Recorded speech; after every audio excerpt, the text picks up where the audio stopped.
All right, welcome everyone to the draft/live feed update for Big Brother Season 22. This is episode 2 of the Power of Podcast. I am here with Grace. Say hi, Grace. What's up? I'm visiting him for the weekend. We are here with Blake, Hey. Nick, Hola. and Jack. Hey. Also, Alex, I think the audio is looping through you. I'm not sure. Iki. Okay, let's just unplug the mic. How about that? We won't do that. Is it better now?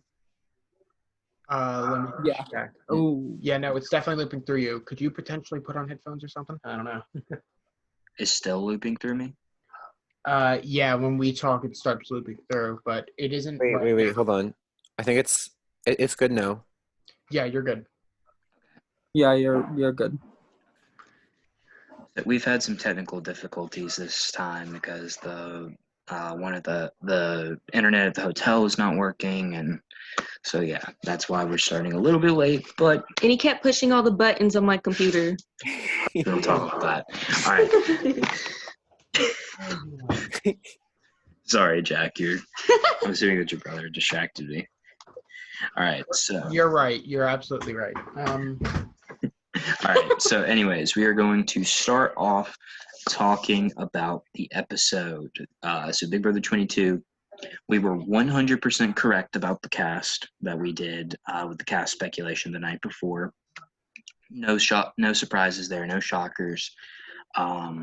We started out with this very stupid, everyone goes in quadrants of 4, and then they compete in a table maze, and then 2 from each group make it to the next round of the HOA.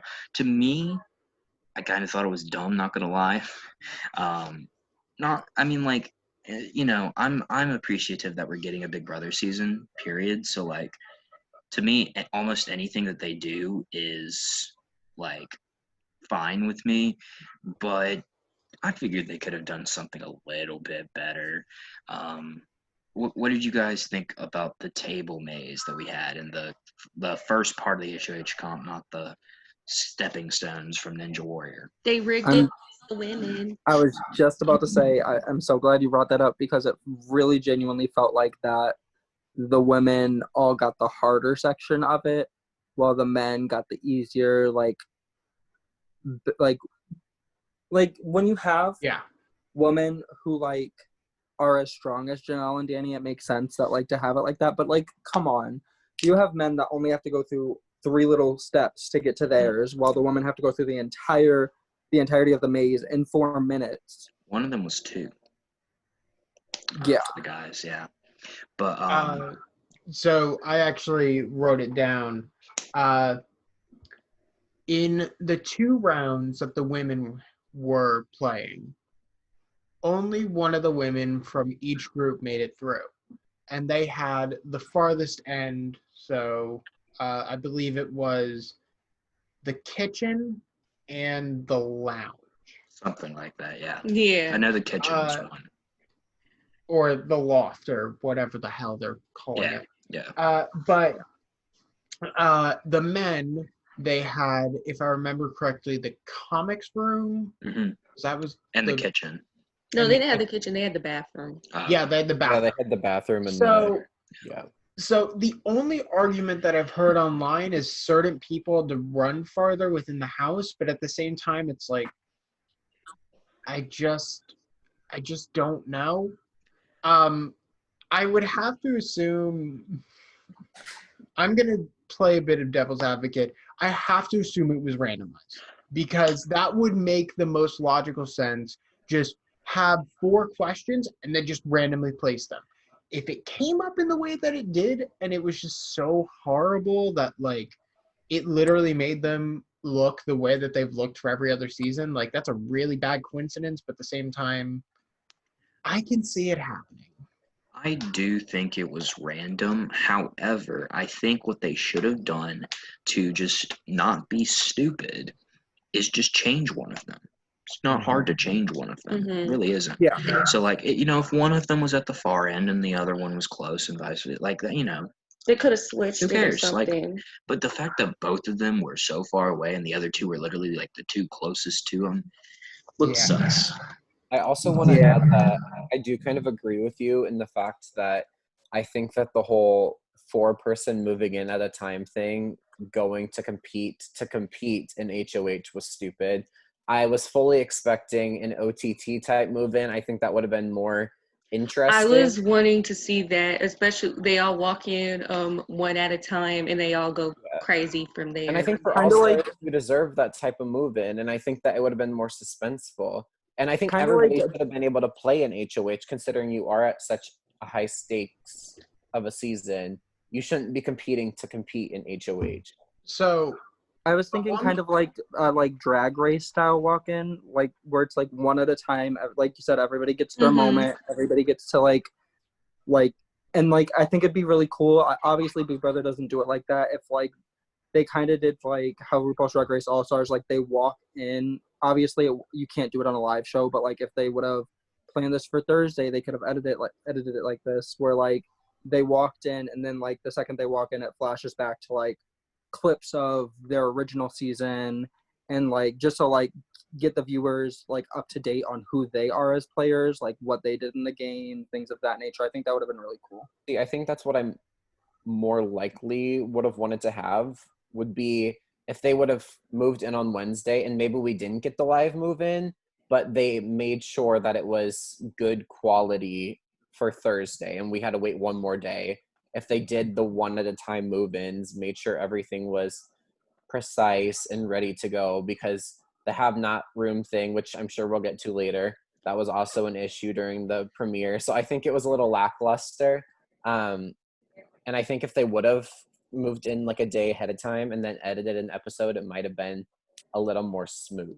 The Oh, for only sure. So I do, before we move on, just because it was in, I think, the first couple seconds, and I mentioned this, I think, in a chat, but I can't remember exactly what I said. There was one particular moment that actually made me a little happy and a little bit hopeful. At the moment, just for clarity, we do not know and we have not seen what the nomination ceremony looks like. However, there was something interesting in the intro, and it was a cylindrical wheel. If you've ever seen like the old movement thing, where it's like a dog running and you just spin it and it just goes around in a circle. I saw It was that. that, but with Julie Chen's Julie face Chen. on it. Yep, I saw that. I think that might be a key wheel, and But I can I- want to think it's a key wheel. And I want to say this. I heard about this. Ian earlier today was mentioning how the nomination ceremony was kind of crazy, and I think there was a leaked audio from when Cody went into the HOH room to make his nominations and put them in whatever we're getting, and he was like, "Oh shit." Like, he was surprised by how it looked this season. If you remember in 16, they did the stupid, I am nominating. And The key fob compared to the wheel. yeah, it's I called hope keyboard. we Can I say get. I really hope something? we get a wheel. Go ahead, Blake. Can I say kind of something contrary to that? I know there was a live feed. I of course I watch the live feeds, but I also watch like highlights on YouTube when I can't watch them. And it was Keisha talking to Memphis, I believe, and she said the nomination ceremony is way more suspense because she actually got to see her face on the screen, and that's something that she didn't see in her first season. So I that know. makes- That can still happen. I think that they're doing. I think they're doing a key will, like not exactly the same key will that they had before, but a different type of key will, and they're still having the nominations come on screen. I think they're doing both. I'd be all for that. I want the I Kiwi think what might- back. I think what it might be is like, I think it'd be really cool if like all the keys were in, and like the last two keys Cody had to turn, like kind of like a mixture of the two. Like he hands out the keys, and then like he turns one key and one face pops on the screen, and then he turns the last key and another face pops on the Like- screen. Like have the circular wheel, but then in the center, two turnable slots. Or Oh like, yeah. I'd live for like that. you pass out the keys, and then at the end of the day, everybody knows who it is. But when he's explaining, he turns a key, tells why one person's going up, turns another key, tells why the second person's going up. Great, yeah, that would be cool. And so we'll get to that when we get to some more live feed spoilers. So, next up, the next thing that happened after the stupid turntable thing, 6 people got to compete in the head of household competition, which it was the stepping stones from American Ninja Warrior / Ninja Warrior. I mean, come on, they completely ripped this off from Ninja Warrior. I was kind of mad about that, not gonna lie. I actually think it's more ripped off from MXC, if you know what I'm talking about, where some of the stones just don't work. I'll send a clip later. But I think I've like seen that before. It felt like a wipeout competition. That Okay, so we're Yeah, to me, that's what I was. Wipeout's been sued by MXC, so yeah. It looks like a vertical, like, you know, the punching walls where like some come out, some stay. Like it just looked like one of those stupid, like, mini games. I want to say I did not like this competition. There was also a lot of controversy around this because supposedly when Cody came out, you could still see Cody came out, one of them was still shaking. You could still see the thing shaking. I watched it earlier today, and I did not see that. Like, I rewatched the first episode earlier, or part of the first episode earlier today. I couldn't see it. When Cody goes, you can barely see it. When somebody else like the next person after Cody, it's still shaking. So you can see it after Cody goes. Here's the thing, though, because I was specifically looking for this because I heard about this.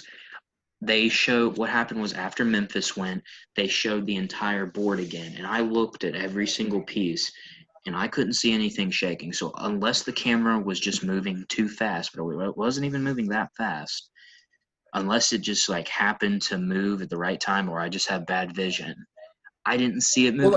Not saying that it didn't happen, but I'm less likely to believe that happened. I'm unclear of that, but I don't think it happened. I remember thinking during that, like, well, that's not fair because Memphis had to go first, and I can that's obviously not going to be one because it's shaking. I also want to add, this is the other thing of the like live, the fact that it was a live night. That's the other downside to it is like, if there wasn't a live night, 2 other women would be competing because you wouldn't have a 4-minute time period. Or you know, if they would have just put the circles closer. I just don't think the move-in competition was necessary at all. No, I don't think so. Not at all. Honestly, I kind of feel there should have been no moving competition, and all of them should have competed in the HOH competition. Yeah, I agree. And I actually did skip over this part. The thing I wanted to see was people reacting to other people. I wanted to see, and they had this thing where Julie Chen would come over. Last person to sit down gets nominated. I'm kidding. Like, she would like say that and then immediately be like, I'm kidding. That's like there's so many things with like, if it was a live move-in for a regular season, that'd be fine. You don't know these people are brand new, they don't know each other, they can just meet each other, they can just talk after the fact. The fact that it was all-stars, and you know these people were speculating who was going to be on the entire time, you know these people are waiting to see who's there. Like, these are all people that have played 2, 3. Janelle's played 4 times now. Like, these people want to see each other. They want to know who they're playing with. And the fact that Julie, like me and Blake had talked about it privately, how, like, kind of embarrassing it is almost to sit there and, like, have the host have to say 20, 30 times, sit down, sit down, sit down, sit down.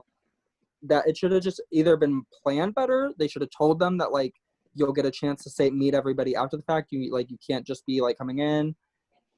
But like it was clusterfuck. It was annoying because it's just like they all came in their floor and they were all excited to see each other, and that they wanted to just sit there and hug and have their little family moment. I wanted to see certain interactions with each other. Like, I wanted to see Janelle and Kaser interact with each other. I wanted to see Memphis and Keisha. Bailey and Tyler. I wanted to see Davon and Kevin because I know that they're friends. Or even Davon and Nicole F. Davon and Nicole I was gonna say F. Janelle That is one I would have loved to see.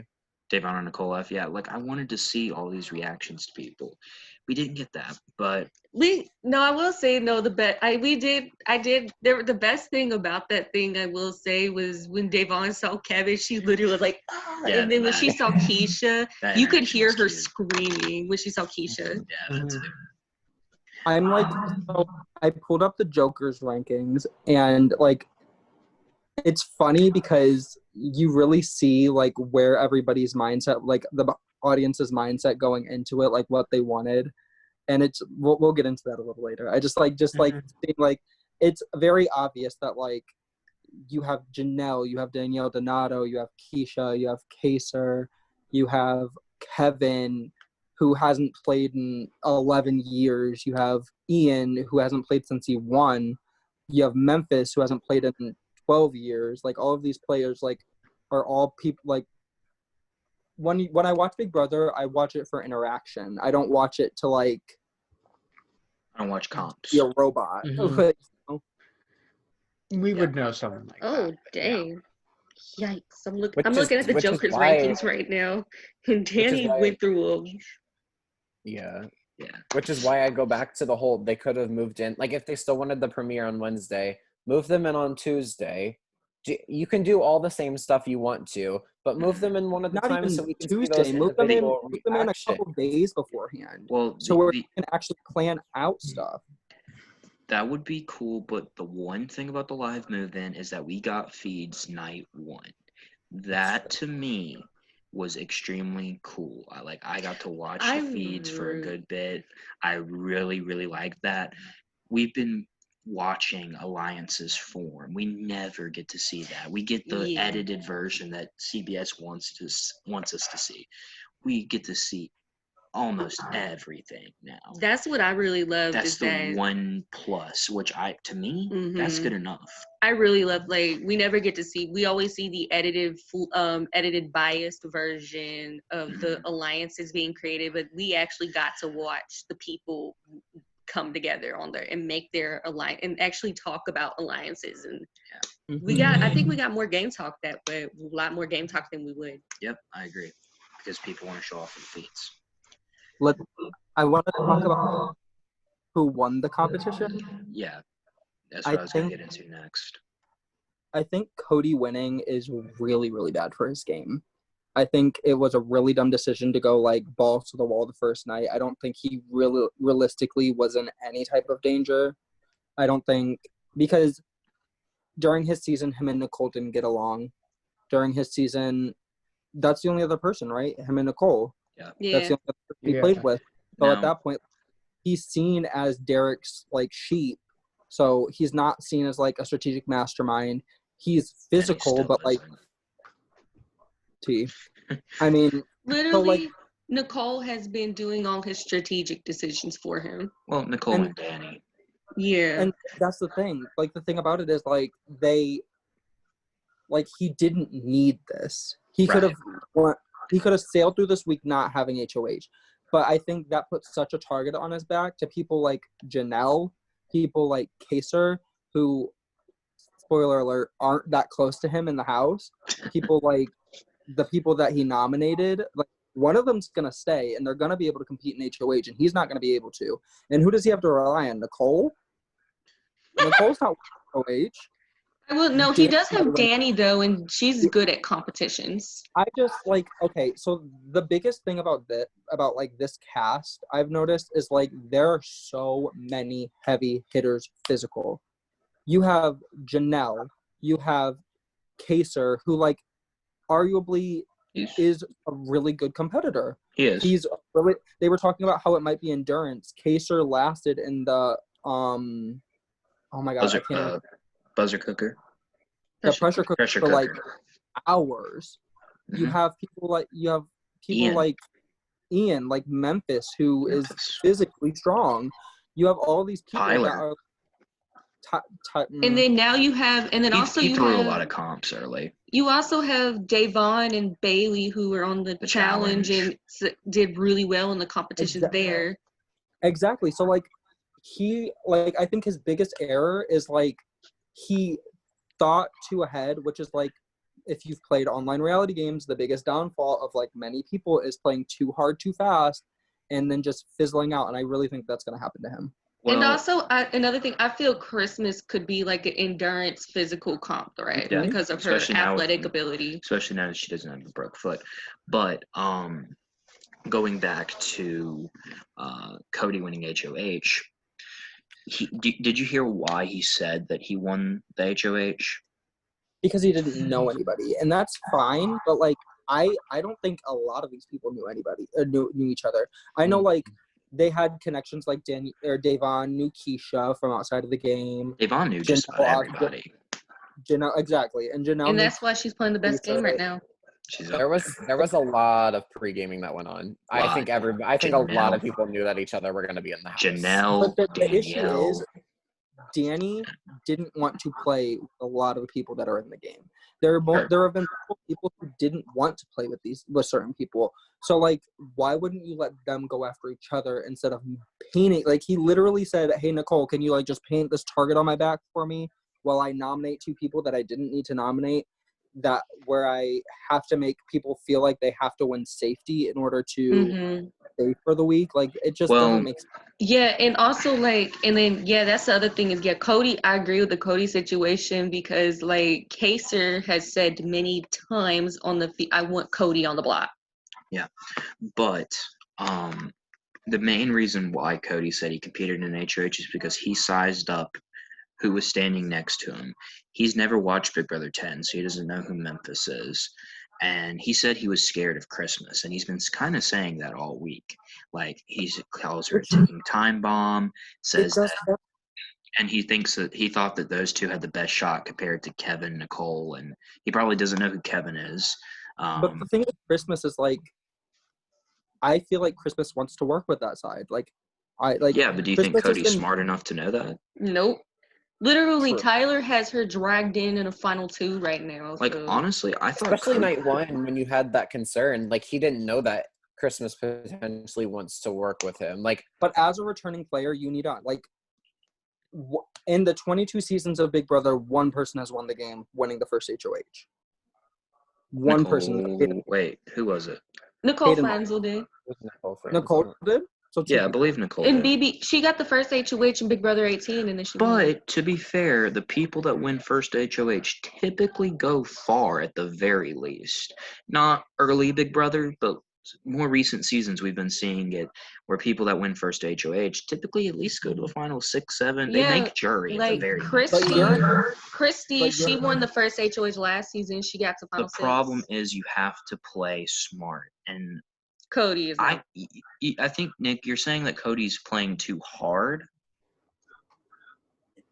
and too dumb. I think he's not playing hard enough in being dumb. I think he needs to be working harder. He's physically playing too hard, and his social and strategy doesn't fit. It's follow too that. low. He sits in his HOH room and talks to whoever decides to come up to him, and Which that's not Nicole Franzel, Danny Donato, Enzo. Yeah. Sometimes Memphis. I think Cody, the best way he should have, if he was so concerned, the way I'm looking at it, if he was so concerned about his competition, and that's the reason he came in and won the first HOH, because he was scared of his competition, he should have not have won that HOH and used that whole week to work on connecting with the people he was scared of. Exactly. Yeah, and I just feel like that's like I feel like one person who had that like fear was Bailey. I feel like Bailey didn't really have as many connections because she's one of the newer players in the game. She doesn't really know that many people. She knows people from the challenge, obviously, which is literally Davon. Mm-hmm. But other than Davon, I don't think like Tyler. I think she said she knew Nicole Anthony. Compared to like Janelle, who's been here since season 6, she doesn't have those connections. She doesn't talk to people like that. Yeah. So like Bailey's been social this entire time, and that's Bailey is doing really well. So she's doing really well socially. Yeah. Go ahead. What were you saying, Blake? I agree and I disagree with Cody winning the first HOH. So I agree that it was a good idea for Cody to win HOH, and the fact that it did get him social connections, because there is this whole red side versus blue side thing floating online, and it did get him a certain side of the house that I feel like will be loyal to him. However, I disagree in the fact that obviously it's putting a target on his back. People are coming for him and Tyler. People want him and Tyler gone. People want Nicole F gone too, up with Cody. So it's like, I agree. I see why she's he been did it. annoying people. Right. And the truth about the whole Dan situation and Derek situation starting to come to light. And I am kind of living for it. Can we just relent on the fact that, or reminisce on the fact that Dan is actually the 17th house guest of Big Brother All Stars? Literally, his name has come up more than half the people in the house. For real. And it's with reason. Dan is one of the, if not the best player to play Big Brother. Definitely. Also that, but with the drama, and I remember him saying something that Dan possibly is like the reason for the drama and everything. Yeah, so I got a little theory. So Janelle was talking about how Dan told her that Nicole F got Derek kicked out of Big Brother. If Dan has been going around telling that to people, what else has he been going around telling people? Has he been pushing the podcast drama that's been going on between the Nicoles and Daniel Donato? Has he been stirring up other shit? He posted like a winky face on Twitter like 2 days ago when the feeds, like the second day of feeds, and like I don't know, it's a little suspicious. One thing I will say is Janelle has never been a fan of Nicole F. Yeah. Janelle got No. interviewed on Nicole F's game in 18, and she said that she fucking hated it, and she thought that Nicole was a snake. She hates So like, flutters. She is, but Janelle that's an entirely different issue. And then also there's definitely a Nicole. Janelle doesn't like her, and Nicole does not like Janelle. Yeah. Well, Nicole hates women, so Nicole F hates women. Yeah. There is a little thing that they're like outside the game that they could actually be friends, because Janelle did talk about how she was invited to Nicole's wedding. They might have a small connection outside the game, but I don't necessarily think they're friends, and I think they would take each other out, of course, the first. I think they don't like. I think what it boils down to is I can be friends with Alex, I can be friends with Jack, I can be friends with Grace, I can be friends with Blake, but if at the end of the day, if we're friends outside the game and I fucking hate the way you play in the game, I'm not gonna align myself with you. If we cannot be a cohesive unit,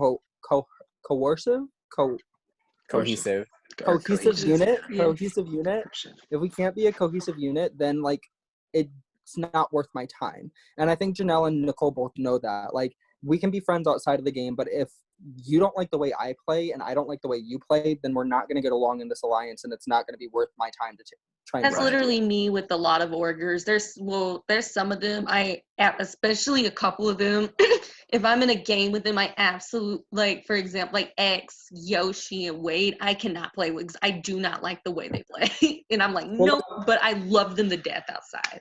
It's very similar to, like, me and Jack whenever we play Big Brother orgs. It's like, I love Jack and Jack loves me, but at the end of the day, I don't ever see us aligning in a game of Big Brother. We've tried so many times, and it just doesn't work because we just keep telling each other to shut the fuck up.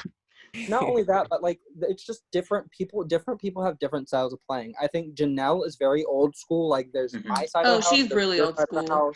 We're gonna get into that when we start getting into these live feed spoilers that we're about to get into. But yeah. Where I think Nicole thrives in a very flowy game, a game where there aren't sides, there's voting blocks, and there's people that are with certain people, and it's just a clusterfuck. Majority alliances. I feel like Cody and Nicole F and Tyler are really well in that scenario, where Janelle likes having sides. Janelle likes, okay, I'm going after you and going after me. Very much that. I mean, Kaser's the one that's saying we need to start a war. Like, he's literally said that. I'm still holding out my hope that there's going to be voting blocks this season. I still think that the people who are claiming to be on Cody's side could be a little expendable. I don't think they're fully cemented in there. Like, I don't think Christmas, Bailey. No. I don't think they're necessarily. Bailey's not even on any side to me. I don't consider Bailey on a side. I know earlier. Her and Davon, like, you know how Davon had the back the white background on that picture. I'd give I think Bailey the I would same. classify. Yeah, and for some reason they made her a light. I think she should be white, like Devon is. And I also think that Memphis should be shifted over to the other side too. I don't think Memphis I know. had Cody over. Mhm. Yeah, I don't know why he was all the way on the red, but Yeah, but I honestly feel like, and the thing is that I know, and remember that Enzo is more with Cody and Danny and Nicole, but I don't know that's gonna last long because when Nicole was crying on the feeds, Enzo was talking about how annoying she was. But today he was like, I'm gonna work on her, so I think he's trying to do that. Either way, let's start talking about some of the stuff that has happened. First up, we have the safety suite competition. So this competition, we find out everyone has the chance to compete in it, at least for the first week. Everyone has a pass that they can use. Ends up that Janelle and Kaser are the two people that are competing in this competition, which I think they should have coordinated that better. I feel like only one of them should have, but either way. I feel like their fear was that more than one person or more than just them were going to play, and that they had a better chance winning if both of them were playing. I think Which, so sucked. too, because Janelle and Keisha had a conversation right before the feeds cut, and Keisha was like, because Janelle was not going to play, and then Keisha was like, I think you should play, and then I think she immediately realized, hey, I shouldn't be telling Janelle of all people that she should play in a competition that could involve her safety when I could also do that. She's like, well, you might not need it, but I think that hinted Janelle, I need this.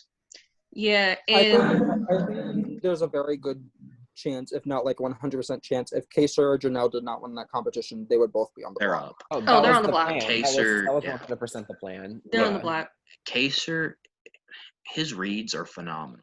Like he's able to predict what Cody is going to do before Cody even does it. Like he's already pinned who he's going to align with, and there's no alliance that's been formed officially. Oh yeah, Kaser, that little group that Cody's been like close with, Kaser literally said he's Nicole F, Danny, Tyler, and started naming all the and possibly David, and started naming all these people that are gonna, and he was right.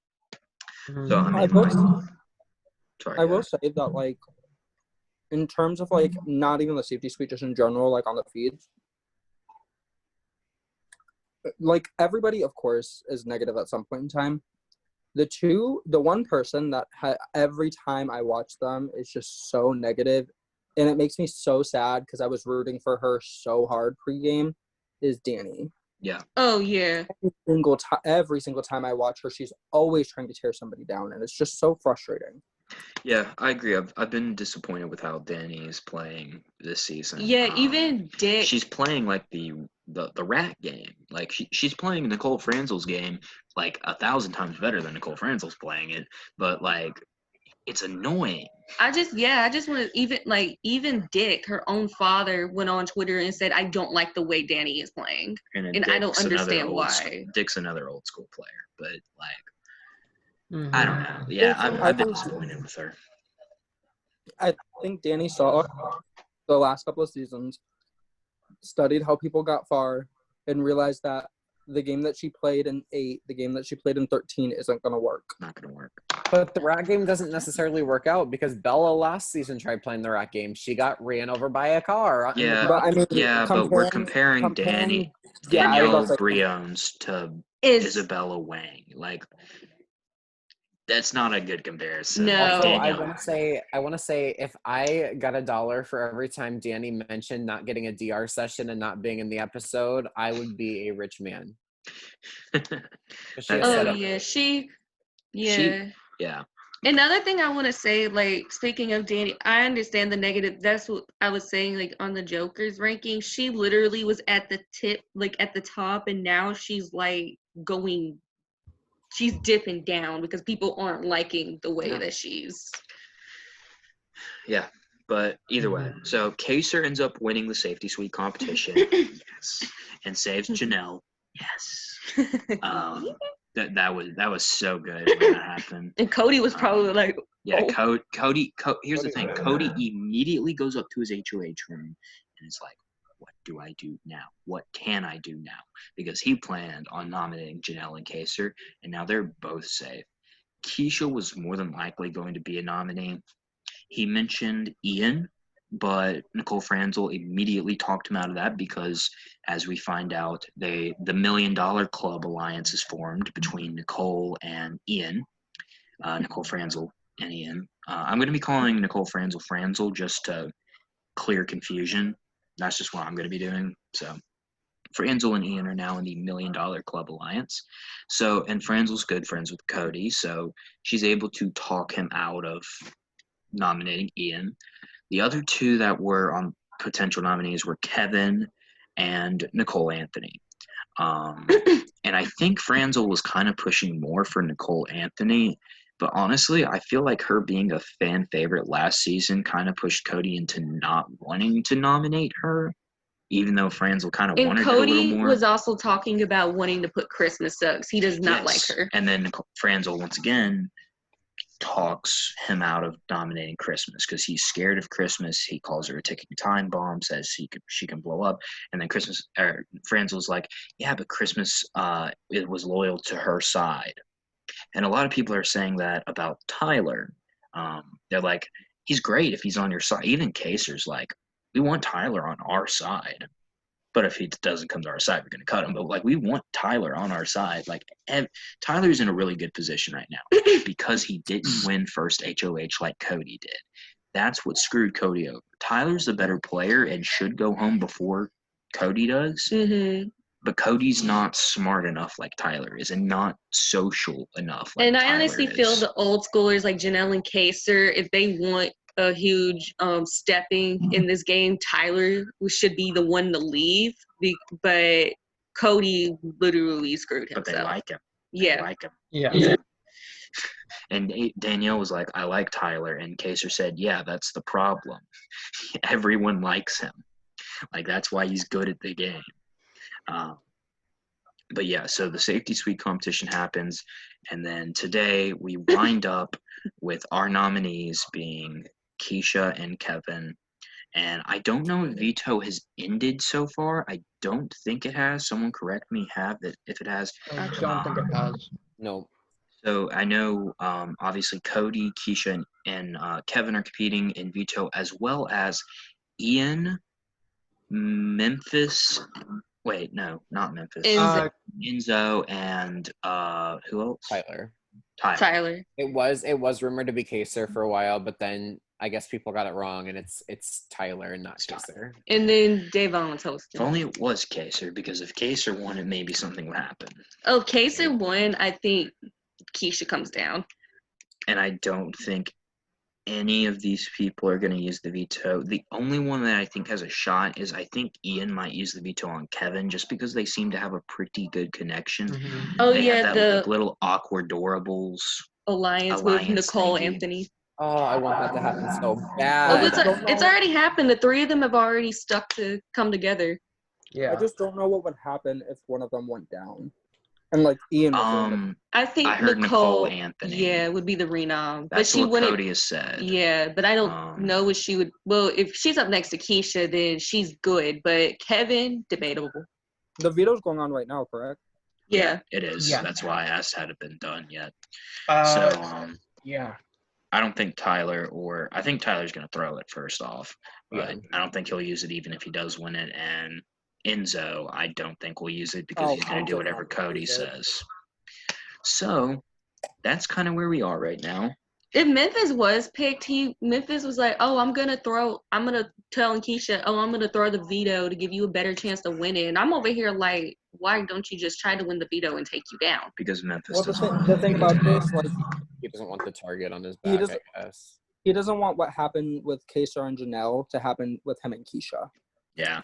Because they both played on an older season, and they both not necessarily are known as duos, but like Kaser saved Janelle, and like that instantly put them together, and he doesn't want it to be Memphis saves Keisha, and now all of a sudden they're a threat. Yeah, I will and say I'm really enjoying Kaser's gameplay so far. However, I think he's playing a little too hard too quickly. Mm-hmm. he's playing Messi too quickly. And I think it's gonna come back at him, to be honest. Oh, yeah. Kaser playing too hard? What? No Yeah. way. Look, here's the thing with Kaser, and this is why we love Kaser, because he wants to. He's going to be the person that's going to take a fall for his alliance, like Kaser's straight here for a up. good time, not a long time. Yeah, exactly. Kaser is here to create sides. He knows what his role is. His role is to create sides and to wage war. He was asking last night, "Where are my troops at? I need troops. We need to wage this Mhm. war against If the you- other side." And if you look at his first 2 seasons, that's exactly what he did. Yeah. And did Janelle it. is like there to kind of help him out with that because she's Oh, also no. for that. Kaser's there to be the martyr for his Mm-hmm. his side. Every time, both times they played, Kaser's the martyr for that side, and Janelle's the person to leave the side. Yep. Mm-hmm. The thing is, And- like, he's not wrong. Like, they do need that whole side needs to come together if they want to stand a chance, because these other people are bonding and coming together more and more and more. That blue side, or whatever you want to say, this other side needs to form something and make it official, because if they don't, they're gonna They'll go It's one by gonna- one. It's gonna, The it's gonna problem- happen the exact same way that it happened in BB20, where there became a side of 6, and then the other group didn't form, and when they formed, it was too late. But that And- that also makes me sorry, Alex. I'm so sorry. You're good. That also worries me, because the same thing happened to BB16, as we saw, and there was a strong group of 8, and then the outsiders never did come together. So we've seen it happen in both Multiple ways. times. I don't want this to be a repeat of. The only thing is that blue side has not come together. They have not formed anything official. They've talked about it, and they're like, yeah, but we can do that at any point in time. I think they know the second it happened that I think from what I've seen on the feeds, nobody wants the game to start. Yes, Nobody exactly. wants. Mhm. Everybody wants it to just be smooth sailing and everything nice. For the majority, I think they're trying to hold off for as long as they can before it gets nasty. Because, like, if I saw Janelle in a house, if I'm somebody that's not working with Janelle and I see Janelle in a house, I want to get to know Janelle. Like, I would just want to know Janelle as a person. I don't want Janelle to hate me. Like, cause like it's fucking Janelle, it's fucking Danny, it's fucking Keisha. Like, you know. So I feel like people are just I would like just trying to align like. with them, but Speaking of sides, I do think that this duo of Devon and Bailey is actually brilliant, because Devon's leaning more towards Janelle right now, and Bailey knows that she can get in with Tyler and get information. So, like, that's a really good strategy. Have that duo that you guys can bring information back to. That is really smart now that you They- say that, because literally if those two come together and they share information with each other and trust these two can run the game. Yeah, I agree. Both of them. And people will not we- even think of a thing. I mean, they are pairing the two together, but I don't Exactly. think they're not. They're that's not. like I don't think they're going to suspect them riding the middle. That's Yeah. like one thing I'm worried about, is that they'll be called out for playing the middle together, and then boom, we lose both of them. Because I don't think we lose both. I think we may lose one, and I think it's Bailey before Devon, just because of connections, Mm-hmm. social game. I think Devon's just a little bit better. Yeah, I love their duo, the Black Girl Magic Alliance. Her reads though this season, Devon, bad. they've They're been not well. weird. They've been very, very poor so far. And Like Kaser's like still got it, but Devon, I don't know what she's thinking. Like Devon is collapsed. Why can't I speak English? For some reason, that weirded me out, especially her conversation with Kevin and Nicole A last night, where they were all like, "Yeah, so Kaser and Cody are together." Yeah, she said. And that then she they was are saying together. Janelle and Kaser shouldn't have gone for the safety suite Yeah, which because they weren't in any danger when they were literally going up and going home. she didn't know. I that. think the issue with that is I feel like they're so like Devon. I just like zoned out. We're talking about Davon, Nicole, and Ian. Kevin, sorry. I feel like Davon and Kevin actually usually have really good reads, but I think they're so disconnected from the people in power and the people on the other side that they don't really understand like what's going on in the game. Yeah. I feel like they're all playing their own social games so much that they're looking at like person to person connections and not like big picture. But also, I want to also add that I feel like Davon had such a good read in her first 2 seasons because a game full of newbies is so much easier to read people, I feel, compared to Oh, a game yeah, full of these A game full so of many all people have- stars who are good at covering their They Oh, learn, high. absolutely. they learn how to put Mhm. that.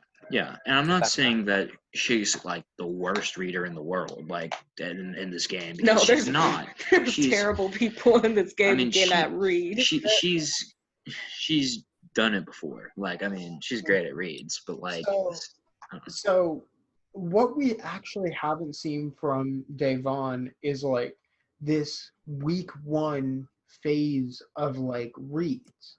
Is that what we're seeing here? Like maybe her week 1 reads are bad and then she kind of is like, yeah, wait that a could minute, be it. there's something else that's different here. It's so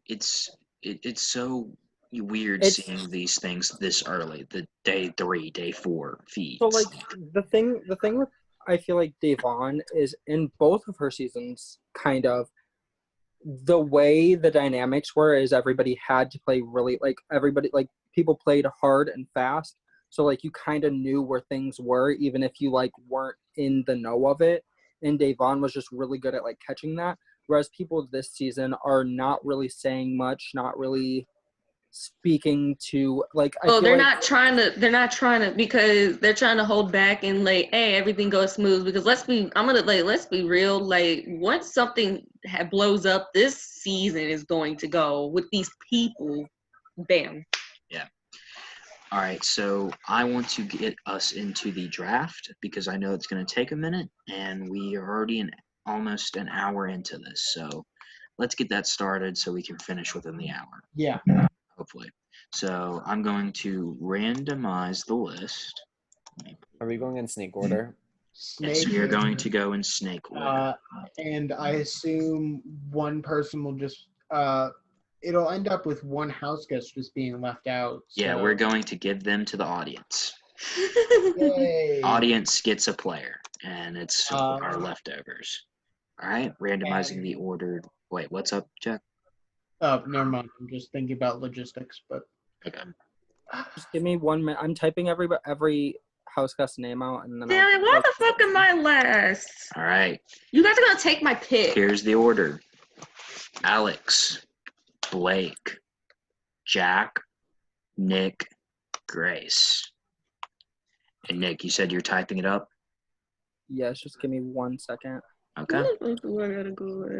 I can make us a pretty little graphic at some date later. Yeah. I was just told my college course has changed, so I am going to fucking look at that while you guys are talking. All right. I'm gonna try and think about who I'm gonna draft first because I do have an idea, but I don't know. It's hard. Do I go with my head or do I go with my heart? Because Your gut. All right, I am ready to go when you are. okay, I don't think it's any shock to anybody that I am a huge Kaser stan. I already have it. I literally had it typed in as you were saying it. But Oh, he's not winning. And this draft is about winning. I have to be smart. I can't pick him, at least first. So I do need a cast list just in case I forget about somebody. I'll post it in the get chat.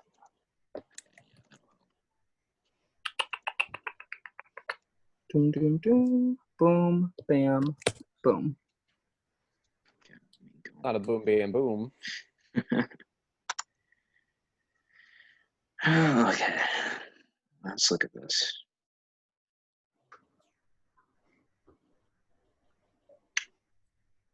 I'm missing somebody. Am I missing somebody? Did I type somebody twice? 6, 7, 8. I typed David twice. Okay. Yeah, you did. You misspelled one person's name. Yeah, misspelled Davon. Wow, might be. I was speedy when I was typing. Okay, so looking at this cast, I think there's two people that I'm kind of going back and forth between. You know what? I'm going to be confident. I'm going to be picking Davon Rogers with my number one overall pick. You took my And the reason I am is because even though she is kind of throwing out some wild reads, she is very, very well connected in this game.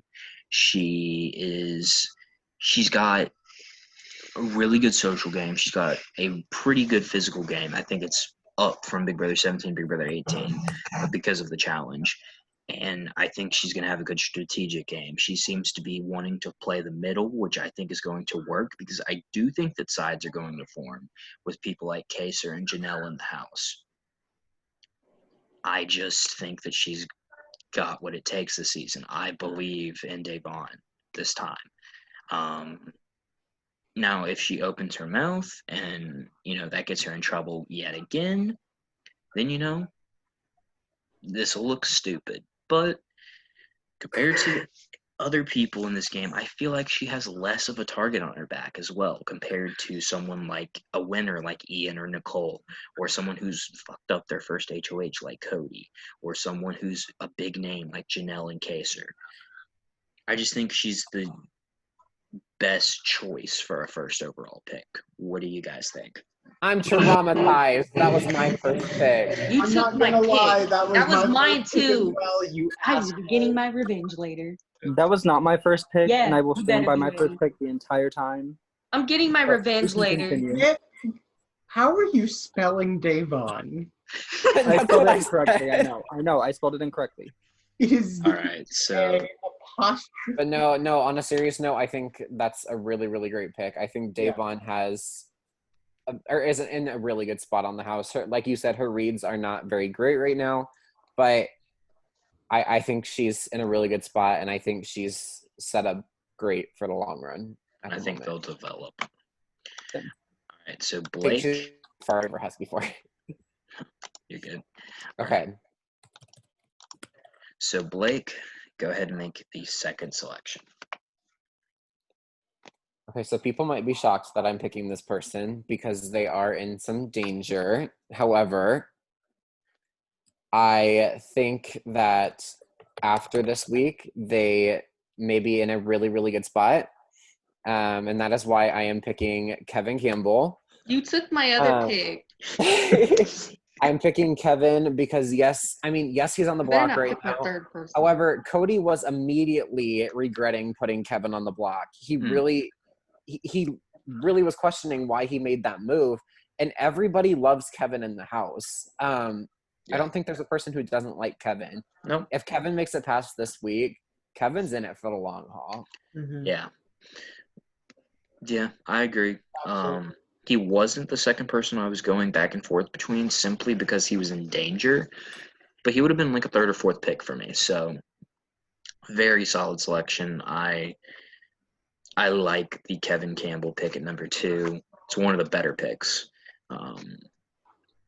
What do you I guys think think? especially with him being with someone like Davon and being with Nicole, Anthony, because that's the other thing we forgot to mention. They have a 3-person alliance too. Kind of. And then they have Ian. He has Ian as well, Mm-hmm. who's connected to Nicole really well. Yeah. Nick, Jack, what do you guys think of the number 2 Kevin Campbell selection? I think before I would have been more inclined to pick him before nominations were made. Me too. I think that I don't think he's going home. No. I'd be very, very shocked if he was going home. I think that, like Blake said, if he survives this week, he'll be in a very good position because he's such a non-threat that people don't really see him. No, I'm not going to say that because I can't see that. I could see him going very far just on the basis of he is very socially well off. He knows how to talk to people. He knows how to interact with people on a positive level and not in a way that's just like catering to them. Yeah. He also knows how to convey stories, even when they're false, about other people in the house, which will get two people to go at each other. And I also think that if nominees do stay the same, there's no way, and it pains me to say this, but there's no way that he's going to go home over Keisha. Yeah, no. The only people that Keisha has fighting for her really are Janelle and Kaser. So, yeah. Jack, what do you think about the Kevin pick? I love Kevin just because he is, correct me if I'm wrong, the only LGBT representation in the house this season. Isn't Bailey bisexual? Bailey Yeah. is bisexual. Yes. Correction then, one of two. Yeah, one of two still. But yeah. It's like I love him, but at the same time, he's been nominated. From my experience, I know being nominated makes you a very, very easy name to throw out in the future. And if people are playing very scared in this early stage, they're going to be like, okay, we nominated him before, especially if they're still on like Cody's side. This is kind of a really shitty comparison because like Kevin is eons better at the game than this person. But like, yes, you can say that, but look at somebody like Victoria from BB16 who literally was on the block every other week and still made it to the final stage. Better example, Johnny Mac. I think their games are more similar. I think their games are more. Victoria did nothing. She was just the couch. Johnny Mac. Johnny Mac was always the pawn. Being seen as a pawn isn't necessarily a bad thing. No, not necessarily. It can work out, but if you're a pawn too many times, yeah, eventually you're gonna go. So that's had happened with a lot of people. Yeah, and not like even looking back at like different seasons, like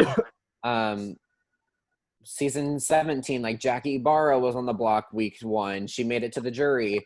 Season 18, I don't believe those people made it to the jury. Calipari was on the block. Season 17, going back to 17, Steve Moses was on the block week 1, and he won the game. Right. It's not the word. And Ian was going home week 1, had Boogie not won the coach's comp and saved him. So, I know, but the one thing is, those houses weren't playing as scared as I think the houses right now. They don't really make a move. So I like that you use that word because I do feel like this is what this game is being right now. Scared. I think a lot of people are really scared to make the first move because the second somebody makes that first move, they're going home, and that's why I think that we'll get to that person. However, I do think that that's why this. I mean, I think that this week, yes, the easy target might be going home. However, I think after the first person goes home, it's going to register in everybody's brains. Oh, this game has started. Yeah, like I can't be the next easy target. Yeah. All right, Jack, you have the number 3 overall pick. Go ahead and make your selection. Oh.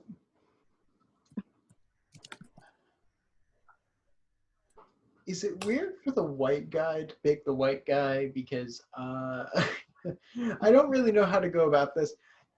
I'm picking Enzo. And the reason is because I believe he has a really strong potential in this game. He's in a really powerful position. He likely is not the first person they go after, and he can lay low for a little while.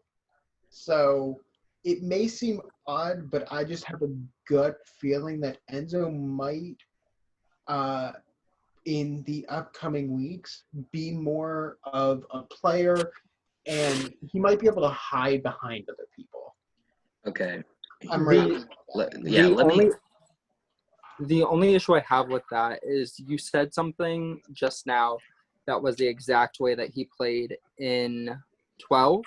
Yep. Enzo hid behind Hayden, hid behind Lane, and that got him third place. And Hoffman, too, for a bit.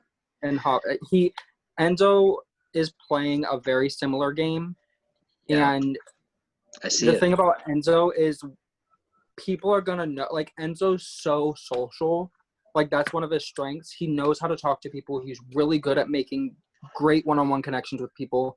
And the people that he's aligned with are going to see that and understand that, like, when you get to final 6, final 5, it becomes less of who is with me and more of who can I beat. Mm-hmm. Yeah. And if you see somebody like Enzo who's so socially connected in that game, you're not going to take him to the end. Right. I think, at least for me, what I feel like is going to happen is he knows how he played, and he's using that initial, like, hey, let me just be social with everyone, let me not seem like a threat, and then he's going to switch because he knows what happened last time. And that's why I just have this gut feeling that he could potentially walk away with the prize. Here's my problem with Enzo. I think that if this was a draft for who is going to end up in the final 5, you got it. Perfect pick.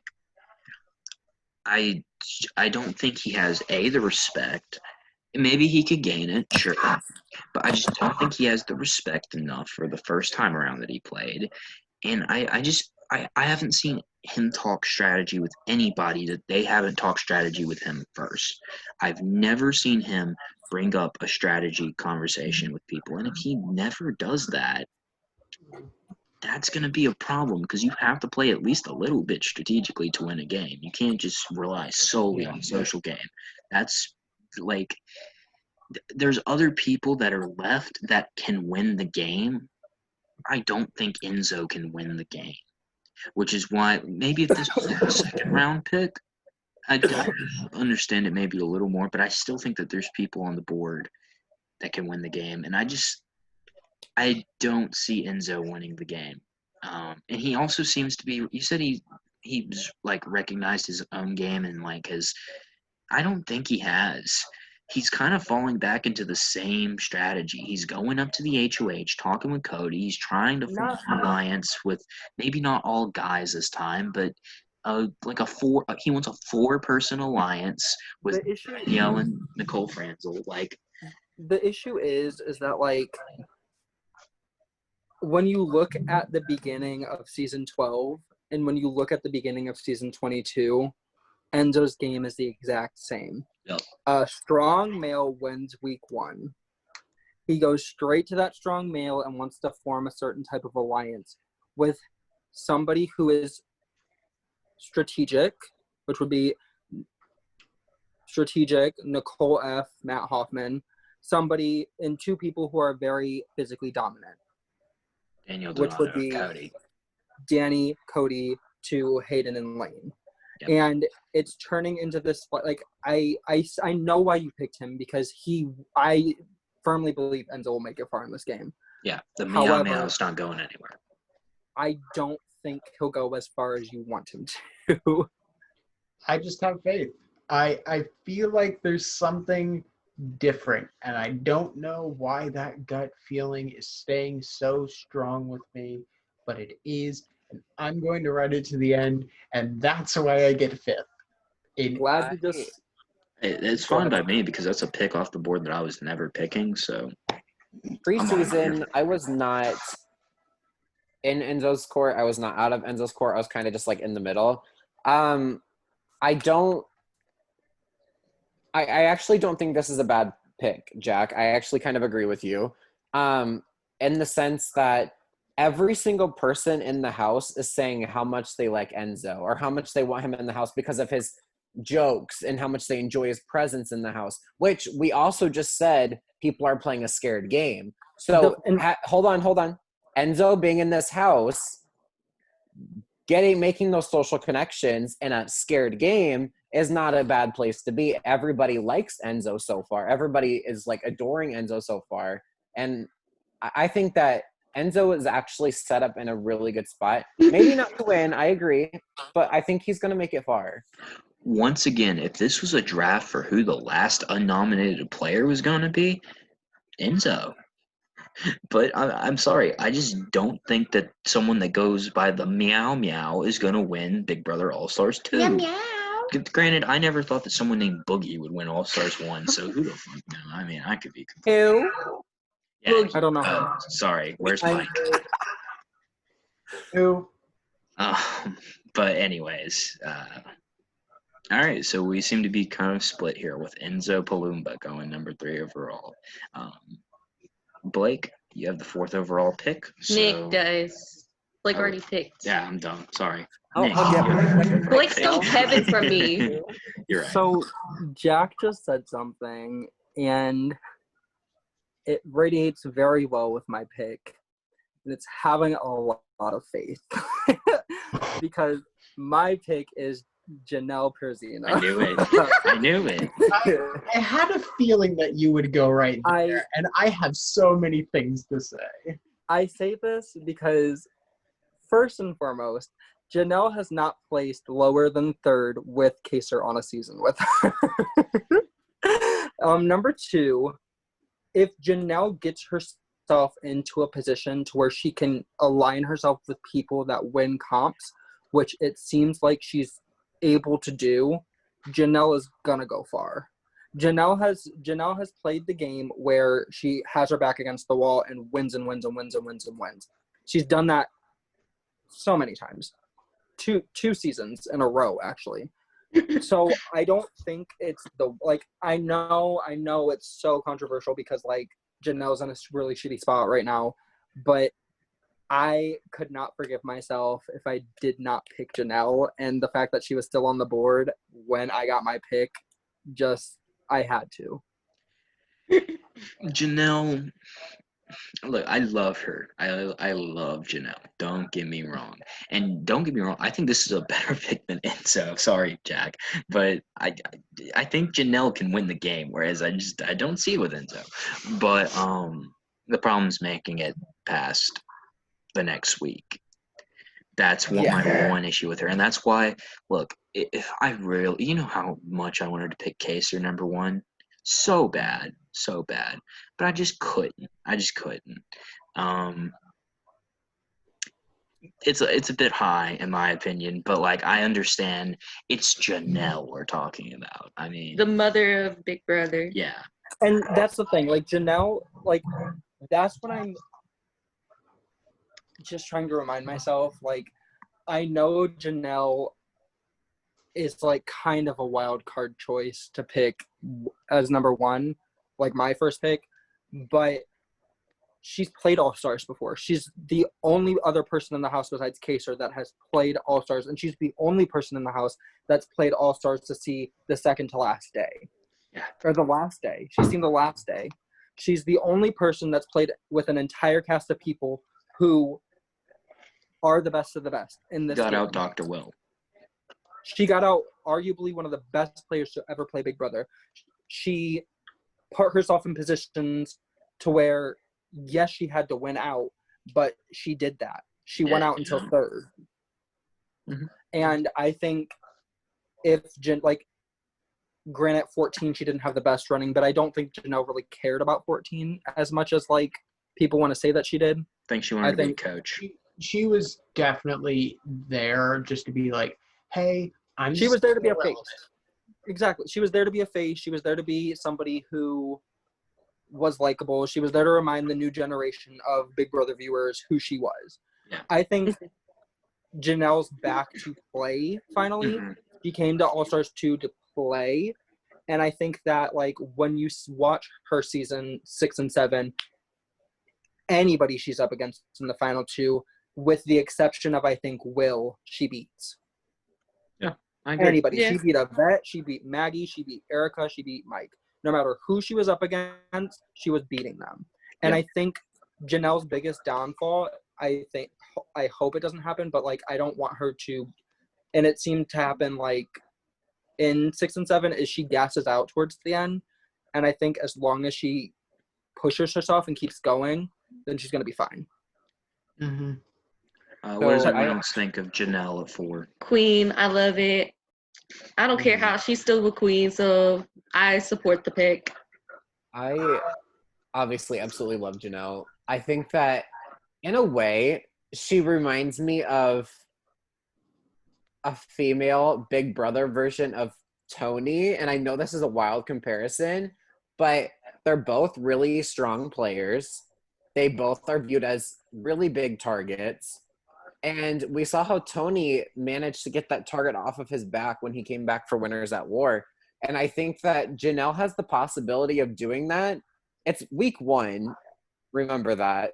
It takes one little thing for somebody to flip the target onto them. And then Janelle will be good. Like, if somebody flips the target onto themselves, Janelle's going to ride it out being okay for a while. I think my biggest... It's the initial thing of, and I think people are just in shock to see Janelle in the house. Week 1, obviously, it's going to be the thing. Oh, we need to target Janelle. We need to target Kaser. We need to target this person, that person, and the other. But I think that might fizzle out. At least I'm hoping for it to fizzle out. However, I think Janelle needs to work a little bit harder to make that fizzle out. But I am living for Janelle feeds. I think they're absolutely amazing. And I think she's funny as fuck. I think my biggest hope right now is that, and I think it's a huge possibility, like I think there's a 90% chance that it happens. I'm hoping that like somebody like Kaser blows up his game like he is known to do and does it in a way to where it's like, it's gonna happen. Who's Janelle? We're focused on Kaser, and that's who we need out. And Janelle does this thing when that happens where like she just sinks down to the background and doesn't really like slides into Jury, and then Jury she picks up the pace again. So I'm kind of hoping that happens. So the one thing that I do want to mention is that you brought up Winners at War before, and I don't think I want to compare Janelle to Tony. In a weird way, I want to almost compare her to Sandra, but not in the typical way. You know how Denise had the plot line of I slayed the god, and that was a big thing? I feel like that exact same storyline can happen where someone's like, I took out Janelle, she is the biggest player that was here, and I managed to do it. Like, but the difference between Janelle and Sandra is Janelle can win competitions. Janelle's not all strategy. Janelle's not all social. Janelle has proven so many times that when her back is against the wall, she does what she needs to do to win. Yeah. Mm-hmm. Yeah. All right. Jack, did you have anything more to say about Janelle? I'd like to see, just going off that metaphor, someone use the God Slayer motif. Like, yeah, I slay Dr. Will, so by slaying her, I also slay Dr. Will, which means I'm really, really impressive. All right, so we are going to move on to... Oh, sorry, go ahead. Just really quick, to also bounce off of that, I would like to say that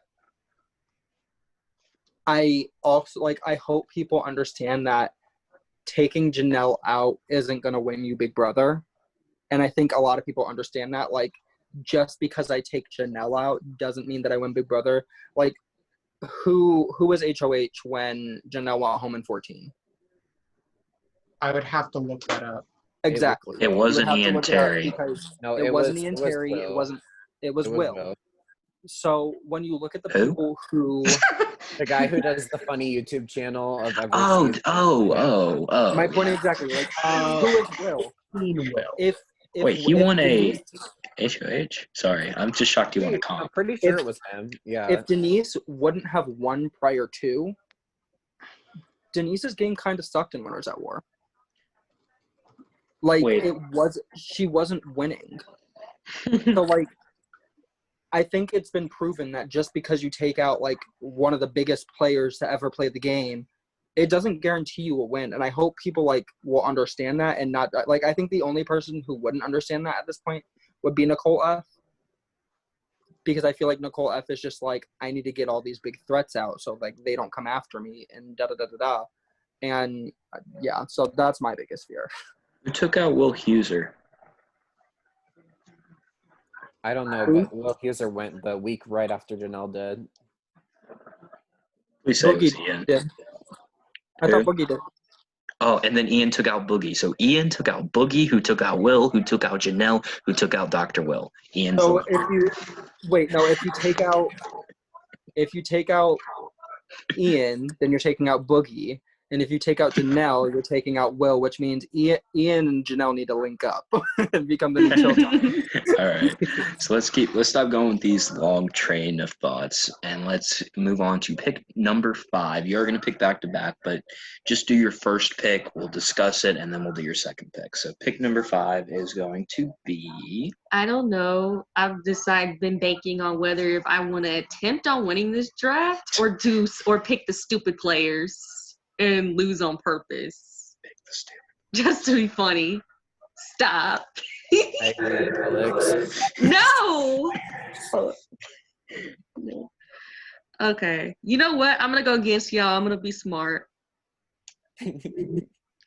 Okay, so I'm going to pick this person because I never would have expected to pick this person ever on a draft but they seem to be playing really cute right now, and especially since they seem to be in a duo who could potentially run the game, I'm going to pick, for my first pick, the other side of Black Girl Magic with Bailey.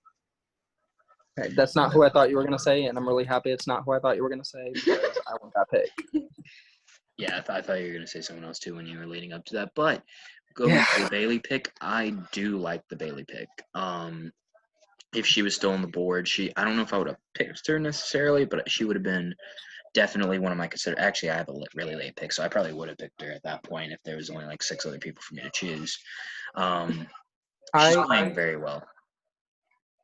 Bailey is playing so much better than she's played in 20. It's because Swaggy isn't there, and also like she's I don't not even think pregnant that either. I think that Bailey knew how she looked and how she acted in 20 and knew that wasn't going to win her the game and decided that she wasn't going to do that and came into the season knowing what she wanted to do, knowing who she wanted to not align with, but knowing like how she wanted to play, which if you're a newbie playing Big Brother, you go into the game thinking how you want to play, and that's not necessarily how you're going to play. If you've played the game before, all these people have played the game before, they know how it works. They know how the game, everything around the game works. They understand dynamics. They understand that it could be a completely different dynamic. And I think Bailey is one of the most, other than Davon, I would say, adaptable players in the game. And she's adapted her game very well. I think, and don't come for me when I say this, but let me finish my thought. I think Bailey is actually playing pretty close to the same game she was playing in early 20, only she's perfecting it and enhancing it. Because remember in the early days of 20, she positioned herself where she was in the middle as well. This time, she's in that middle position again, and everybody likes Bailey. So I think Bailey is actually playing a really, really, really phenomenal social game. And I actually don't think that her or Davon will be targeted for at least a while. And I think that Bailey could be in it actually for the long haul as well. I think she is building all those social bonds that she needs to build. I would like her to take it a step further and perfect her strategic game as well, because I want to see strategic Bailey. I think that Bailey's going to go far, but I do think her and Davon are going to get targeted as like a duo at some point in the game. And I think Bailey gets the cup before Davon, but you know, they're very similar with game, especially right now in the house dynamics. They're very similar because they're both pretty in the middle. Bailey leaning slightly towards Cody and Davon leaning slightly towards Janelle and Kaser. But I do think that Bailey is in it for the long haul. I could see a potential where she wins. Sorry I keep railing on your pick, Jack, but I think this is a better pick than Enzo. Oh my God. What? So I feel like this is important enough of an interruption. Vito has finished. Uh-oh. Keisha has won. Keisha won. Wow. Oh, that changes everything. That changes. Oh my god, I don't know what to do now. We are mid-draft, and that just came up. Now I don't know what to do now. No, that means. I think that means Nicole A is out the door. I wasn't gonna pick. Oh my god. Okay, I know what I'm gonna do. We're good. I'm sorry. I literally had to deal with something else related to something else. But Wait, I don't How do see you it. know? How do you know though? The feeds are not up yet. Bailey, correct? Sorry, what? Grace, you just picked Bailey, Yes, she did. and she has next pick. I don't see where she won the veto. Yeah, the feeds are not up yet. So I don't know if that's true. Oh, Jack, is this the account you were looking at? Jack, did you see the tweet from 2008? Fuck off. Maybe I did. Okay, so we all got shook for a moment, but we all should come back down. Okay. All right, I'm gonna make my second pick now. Well, let's let Jack talk about Bailey. Oh, Okay. So, Jack, thoughts on Bailey as a player? Bailey as a player, I don't know much because I've only really seen her with Swaggy, and I unfortunately, because I've been just prepping for college and all that, I haven't been able to watch much of the live feeds. However, I want Bailey to prove that she can play a good game and doesn't have to be controlled by Swaggy, and that not having Swaggy in the game doesn't mean that she's going to go the way she did in both Big Brother 20 and Total Madness. But at the same time, I just don't know. Like, I want Bailey to succeed, but at the same time, I don't know how far she can really get. I honestly see her getting late pre-jury or early jury. I will say I was kind of on Bailey's side in Total Madness because Casey kind of did her dirty. But the challenge. Okay. yeah. But Grace, I do think that was a really solid pick. That was who I would have picked next, probably. So yeah, one of the next picks. All right, Grace, go ahead with pick number 6. Back-to-back picks. okay. I'm actually between two people right now. But my gut is kind of leaning me in one direction over the other. So for this person, I also think at first I thought they were going to be so screwed in this season, but they seem to have gotten themselves in a place to where they're literally putting on their social manipulative cards again.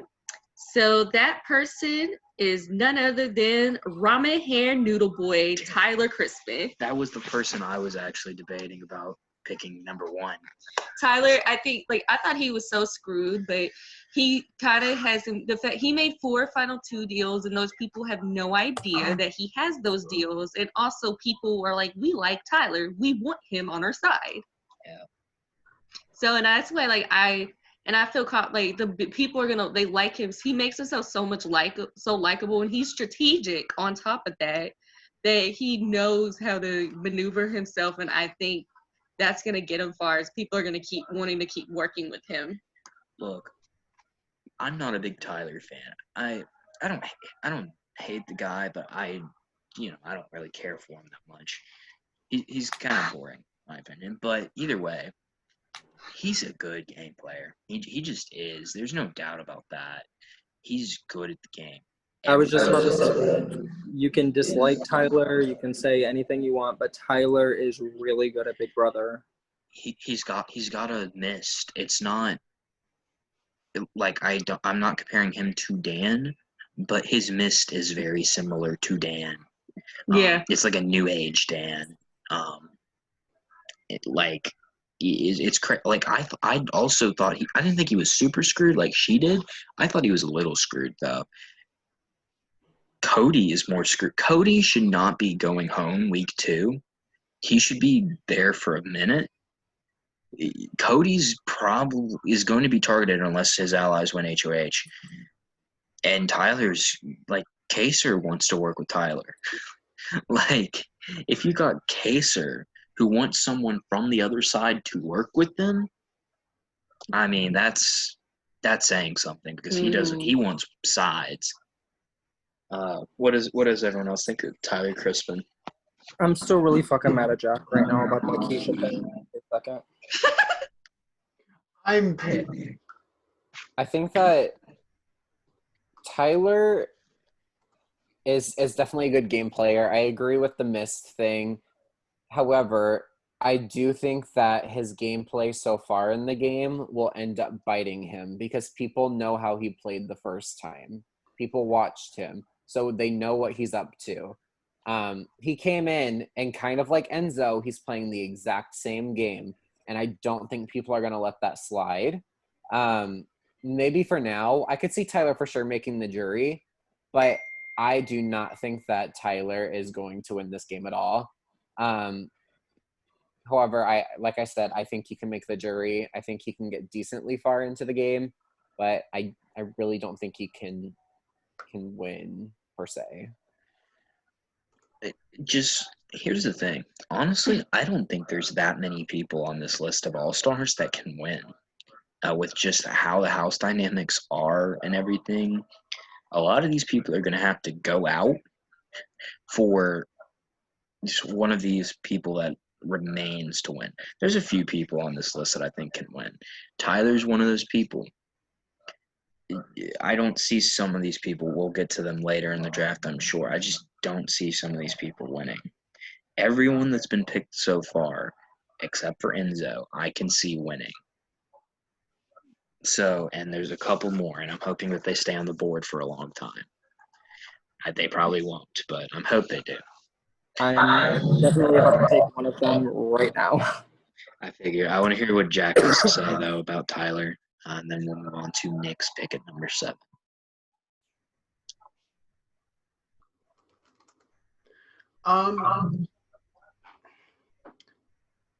Tyler, I feel like, is making way too many final two deals way too fast. And if people know anything about his game, like, he's dead. But like, anybody talk, they're going to be like, oh, he's fronting with you too? Huh, that's interesting. Like, I want to say that it might work, but also people have seen Tyler's game and they know what he's done. And I feel like it's going to come back and bite him in the ass. But they know what Enzo's done. But like I will say, with the difference is with Enzo, it's kind of like, I don't even know how to describe it. With Enzo, it's a little bit like people know his game, but it's not as dangerous, I guess.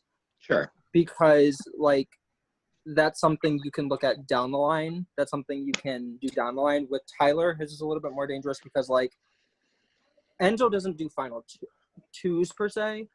He's more of a, I want this group of people, where Tyler's telling 4 different people, I want to take you to the end.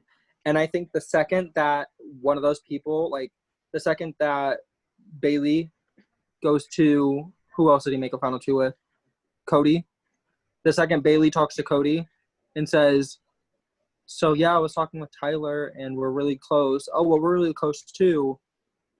I mean, the second, if they're smart, Tyler's not making it past final 9.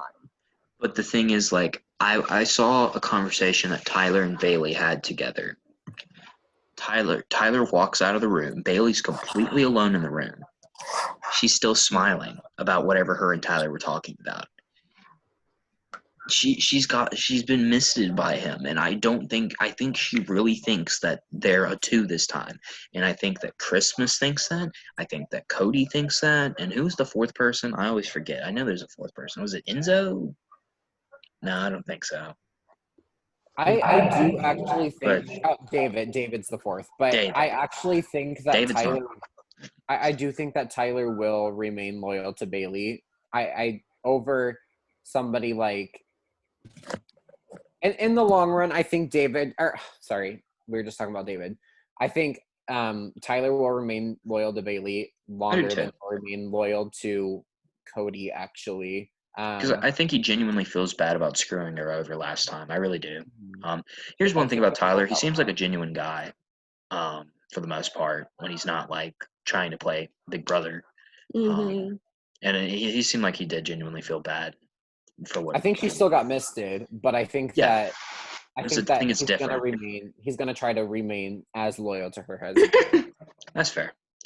All right, Nick, we are going to the number 7 overall pick.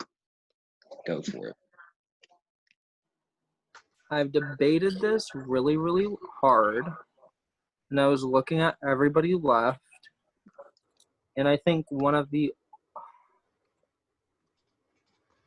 only people left that I think could really win the game. And this might be a little controversial. My first pick was kind of like for me. This pick's kind of for my draft. I think okay, so every season there's somebody who is really, really sweet, really, really nice, everybody loves because they're just innocent. And this person also is low-key a really big comp beast if you look at his first season. So for that, I'm saying Ian Terry. Oh. Ian won, I believe, 6 competitions. Yep. In 4 season HOHs, 14. 2 vetoes. He knows how to maneuver himself in a very strategic and social way. Mm-hmm. He's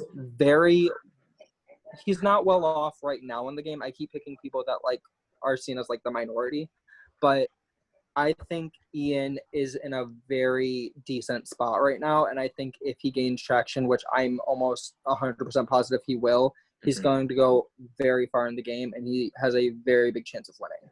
Here's the thing. The only person that doesn't really like Ian, there's 2 people, Cody and Memphis.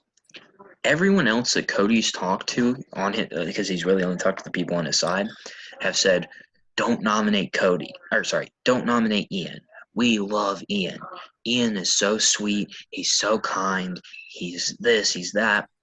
And especially with him talking about being on the spectrum when it comes to autism, that was a very sweet and Kaser thing. have a little thing with that together. I genuinely, not only do I think it's like just a good thing in general that we get representation in that aspect on the show, but it's also giving him some sympathy.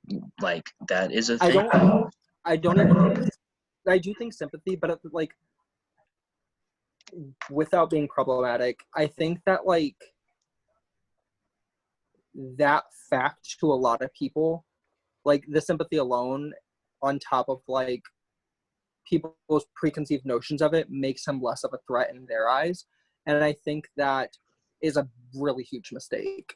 I think Ian Terry is very intelligent, and I think he knows exactly how he wants to play the game. And I think I'm by no means am I saying he's using that as like strategy, because I think he just like genuinely brought up the conversation because it was something that pertained to the topic of conversation at that time. However, I do think that conversation that he had with half the house is something that will sit in people's minds for a really long time, is something that will be like, not just that alone. Ian's really sweet. He's really quirky. He's very goofy. He's really kind to people. Mm-hmm. And he's so good at competitions. The boy won 4 HOHs. You saw how well he was doing traversing that little stepping stone thing that they did. Yes. He knew that the smaller ones were the ones to go for a majority of the time. He was smart enough to notice that. If he wouldn't have messed up that first time, I genuinely think he could have beaten Cody. Me too. Yeah. Oh, he would have. He would have been the first HOH. If you think about it, just in that competition, just thinking logically, the big ones are the most likely to be bad because they're the one people are going to go for. Yep. And if he thought about that at the very beginning and said, don't go for the big one, he would have probably been very close, if not win. Well, he was very close. He was the only person to not make that first mistake. The only person. I feel like Ian gets a lot of slack for 14 because he was up against Dan, and Dan, if he was socially more well off, would have won that season. Yeah. I think Ian all around is a very incredible player. He's very well off physically. He's very good socially, and he's probably one of the best strategic players in the season. Yes, definitely. So just yesterday, I think I was talking to Nick about this. I really, really thought that Ian was in a shit position, and I thought that Ian was doomed. However, somebody mentioned Ian gaining traction, which I already think is starting to happen. And in just a day's time, I think that he's gotten on so many people's good side, and so many people now want to work with Ian. And I actually agree too with what everybody's saying. I think that Ian is a very, very overall well-rounded player. He's the total package. I think he gets a lot of flack for his win with Dan, but I think that he earned his win. He did a decent amount. Let's not forget, this kid took out Boogie. That is a huge ass move. He definitely earned his win, and I think he did enough in this game to earn the title of an all-star, and I think that he definitely is in it for the long run. I think Ian's also in a very similar position as Bailey and Davon are, where he really can choose who he wants to go with. Yeah. Because, granted, Cody doesn't really like him. Every other person on that side loves Ian. Except for maybe And Memphis. dare to say, I think they would choose Ian over Cody. Because Ian is physically well off. Ian is very social and kind. And he has that, I don't want to say manipulation because I don't think he's manipulative, but he has that charisma to convince people. If I had to choose between Cody and Ian, and this is just me as an outsider perspective, if I was in the game, I'd probably choose Ian. Yeah, because me too. Ian's the type of person to think logically and not just be a dumb jock. Yeah, I mean, he says that kind of jokingly, but kind of seriously, because that's what he's kind of proven to be. Cody doesn't have a Derek, and I think we're seeing now he kind of needs a Derek. I think Cody's Derek is Tyler at this Tyler point. To be his Derek. Yeah, and I just don't think that's going to work. I don't think it's going to work. Because Derek was extremely loyal to the people he was loyal to, and he was very cutthroat. Well, not only that, but Derek was very particular and very he knew exactly what he wanted. He knew how to get it. Where Tyler is just really messy. Tyler plays a really messy game, and I don't think that aligns with what Cody wants. Sure. Who hasn't got the chance to talk about Ian Terry? I agree with all y'all. So I don't have super duper. Jack. I mean, if anything, I love Ian Terry. I don't know if I've actually publicly said this anywhere, but I do have a minor form of Asperger's. My family has been very heavily impacted by autism, Asperger's, all of that. And I am so fucking happy that we have anyone that is so prevalent on the autism spectrum disorder anywhere near reality TV. Yeah. I think after trans rights and that, after that is more public and that is in a more stable place, autism and neurodiversity needs to be something that's put absolutely up. I agree with that. I think one thing about Ian is one thing that people might not know is a lot of people in our community, the org community, are on some end of the spectrum. Yeah. Or anywhere on the spectrum. Yeah. There's a lot of people in our community who I could name a few that don't think that they would thrive in Big Brother because of their disabilities. And I think that seeing somebody like Ian on the show and Kaser. Yeah, in case. In case are on the show, seeing somebody like them on the show, or, like, not necessarily thriving, but like doing well. Like Ian won. Ian didn't win by way of like a Josh win, where like everybody just hated the other player. Yeah. Ian won, and won convincingly. Most people respect Ian's game. They don't necessarily say he should have won over Dan. I don't think a majority say that, but a majority will at least say Ian did something. Ian beat Dan at Ian- 6-1. I think one thing that people don't get is like when people say Ian beat Dan and it wasn't warranted. Like, it wasn't like Ian beat Dan by a vote. 4-3. The only person that voted for Dan was Danielle. And that's because they had a final 2. Yeah, and she was kind of bitter about Ian. Ian actually opened up on the feeds about this a little bit earlier, in like a couple days ago. He was saying that season 14 people actually don't really even talk anymore because there were so many hurt feelings, and he even like kind of self-admitted that like he kind of won because people were very, very upset with Dan. But at the same time, I think he needs to give himself more credit for his win because he earned that. And I think that's what this is going to be an opportunity for him. But he said straight up the only people that really talk still are himself, Janelle, Dan, and Brittany. It's like the 3 attorneys and Ian. Like, I think the only person who was really, really bitter towards Dan was Shane. And that's because Dan, like, completely manipulated Danielle into voting Shane. Like, no, Ian literally said almost every single person in the jury was really, really upset with Dan, and that's a part of the game. I know, but I'm just putting in what's all been said. Yeah, but like when you look at like the awards we played, specifically one that I was involved in, like, if you can't manage a jury, you don't deserve to win.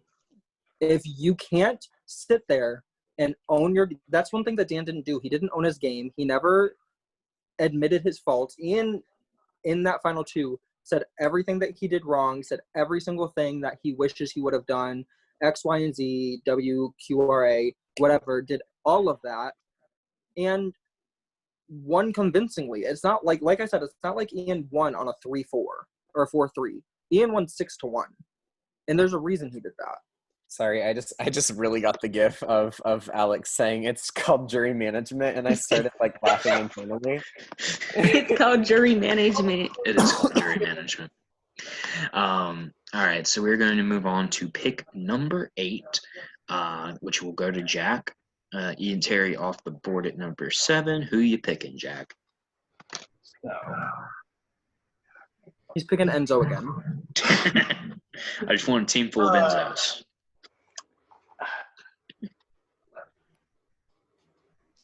how many people can I get to scream at me at once? Oh my god. Are you picking who I think you are? Hey, Nick? Yeah. What month was I born in? He's picking. Oh.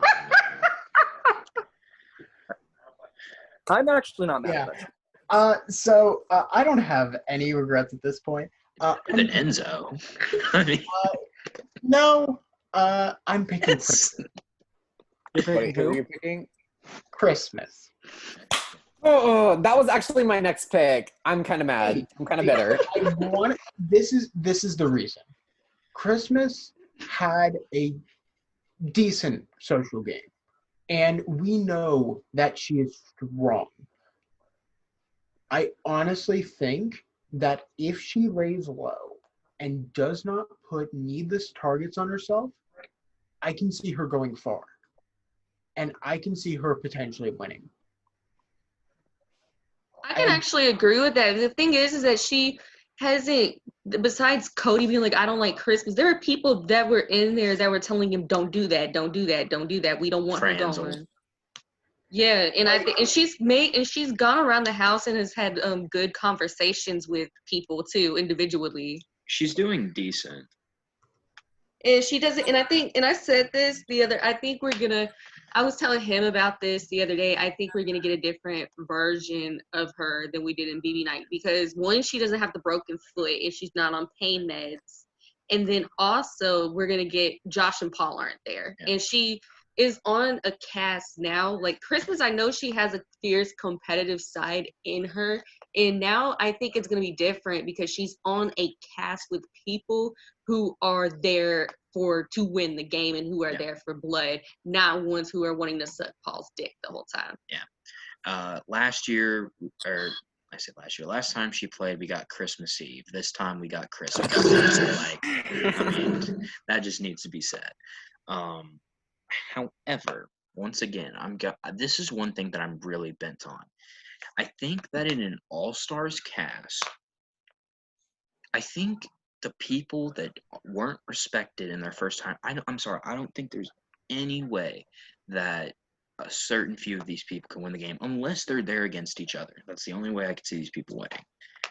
I don't think Christmas has enough respect in the house her first time around to win this time around unless she does something big. She's got to win. She's got to win 4 HOHs and 2 power vetoes to win the game at this point, I think. Can she do that? I think she very well can. And I'm not saying strong. I think she's better than Enzo. I do think it's a better pick than Enzo because Enzo can go far. I just don't see him winning. I can kind of see where Christmas wins, I guess. But sorry. I was just gonna say, I don't know. I just think there's other people on this board that can win, and I just don't think Christmas can win. That's my one. That's my one thing that's against her. I was actually going to pick Christmas next because I do think that out of everybody, I think she's the one that we're all going to change our minds about the most compared to her first season. Oh, yeah. She's the only one coming in disliked, I think. Right. Really. Okay, well, Nicole Franz forgot Franz was there. I feel like compared to Nicole, which... sorry, compared to Franzel, because we don't sully the wonderful Nicole Anthony's name in this house. We just don't. Yeah. Christmas, I feel like she got hate because she was with Paul, and Paul, yeah. But I feel like Christmas, if she plays her own game, can be really, really liked.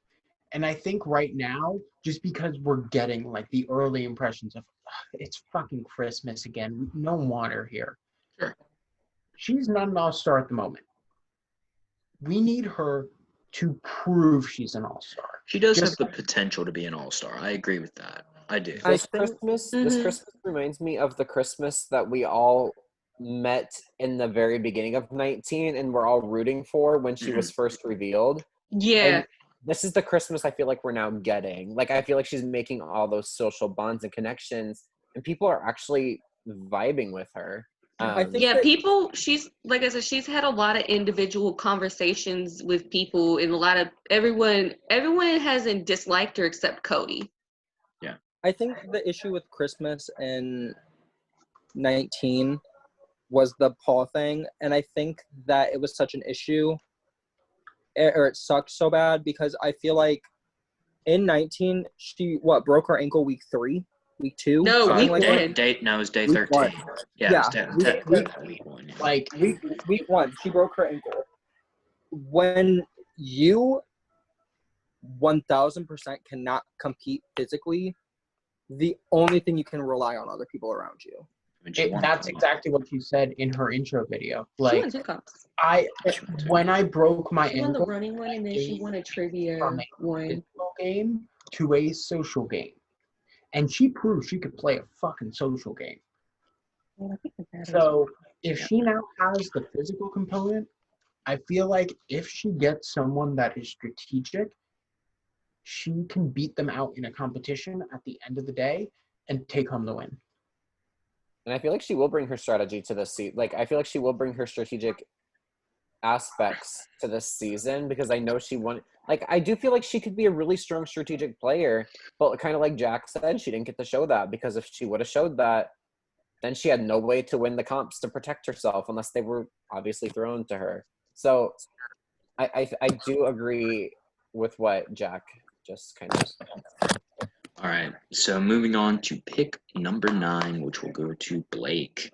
Blake, who are you picking at number 9? Oh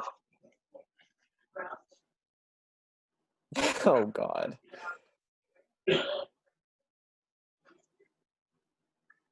So I kind of can't pass this person up, even though I don't agree with the gameplay right now.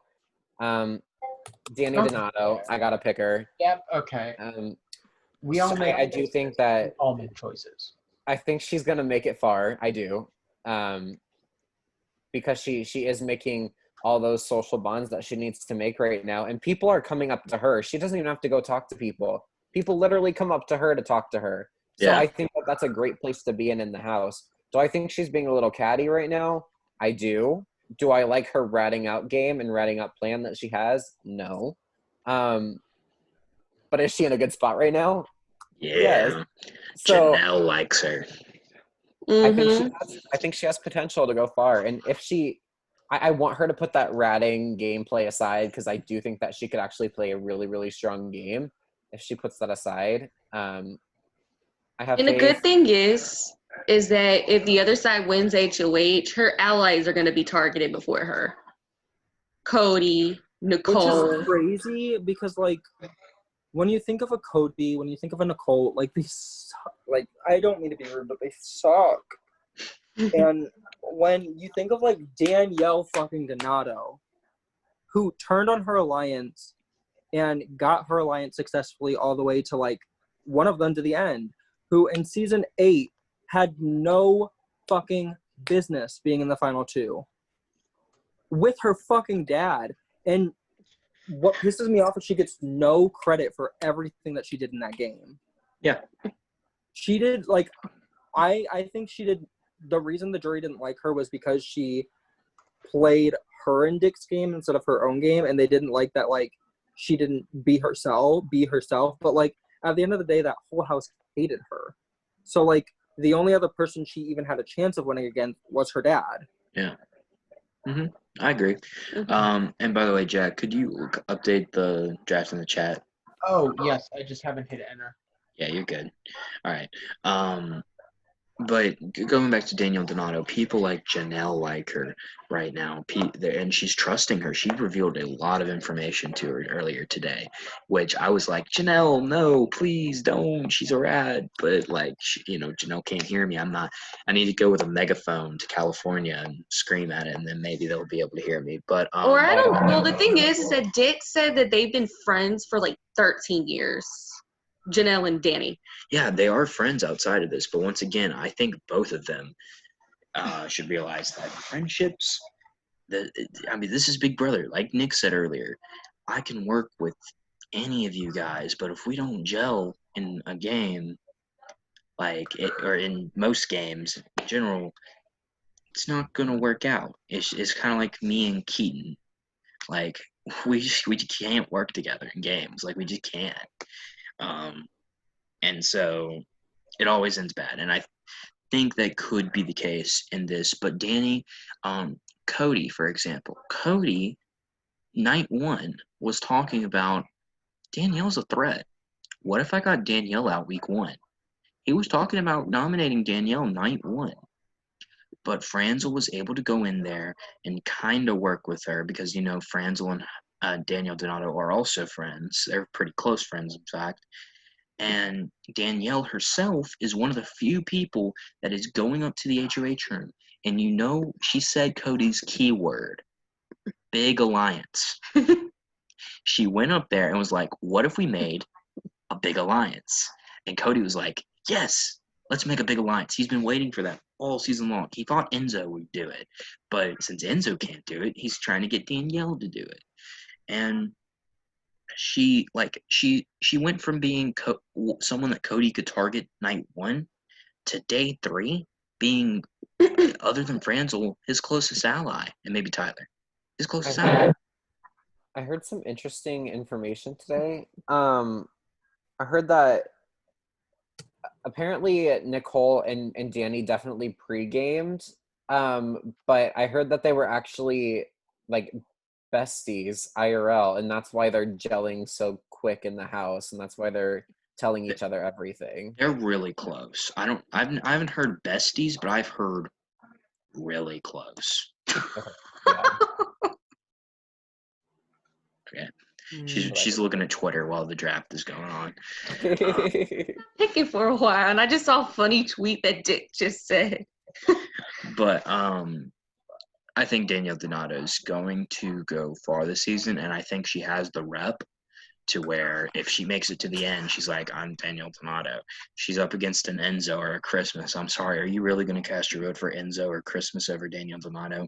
I'm not. I don't care how well Enzo. I'm not going to say that, but I almost don't care how much Enzo or Christmas played. The bias is a thing.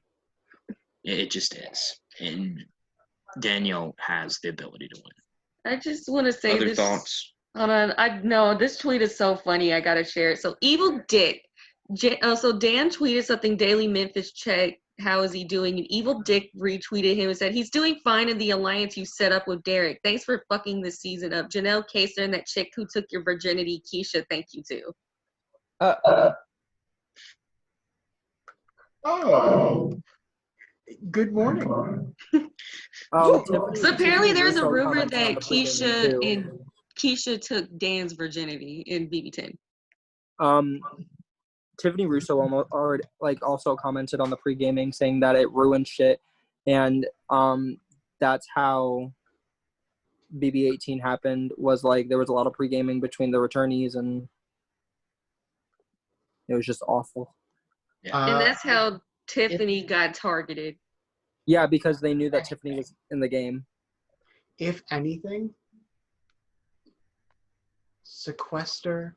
This is why pre-gaming doesn't work.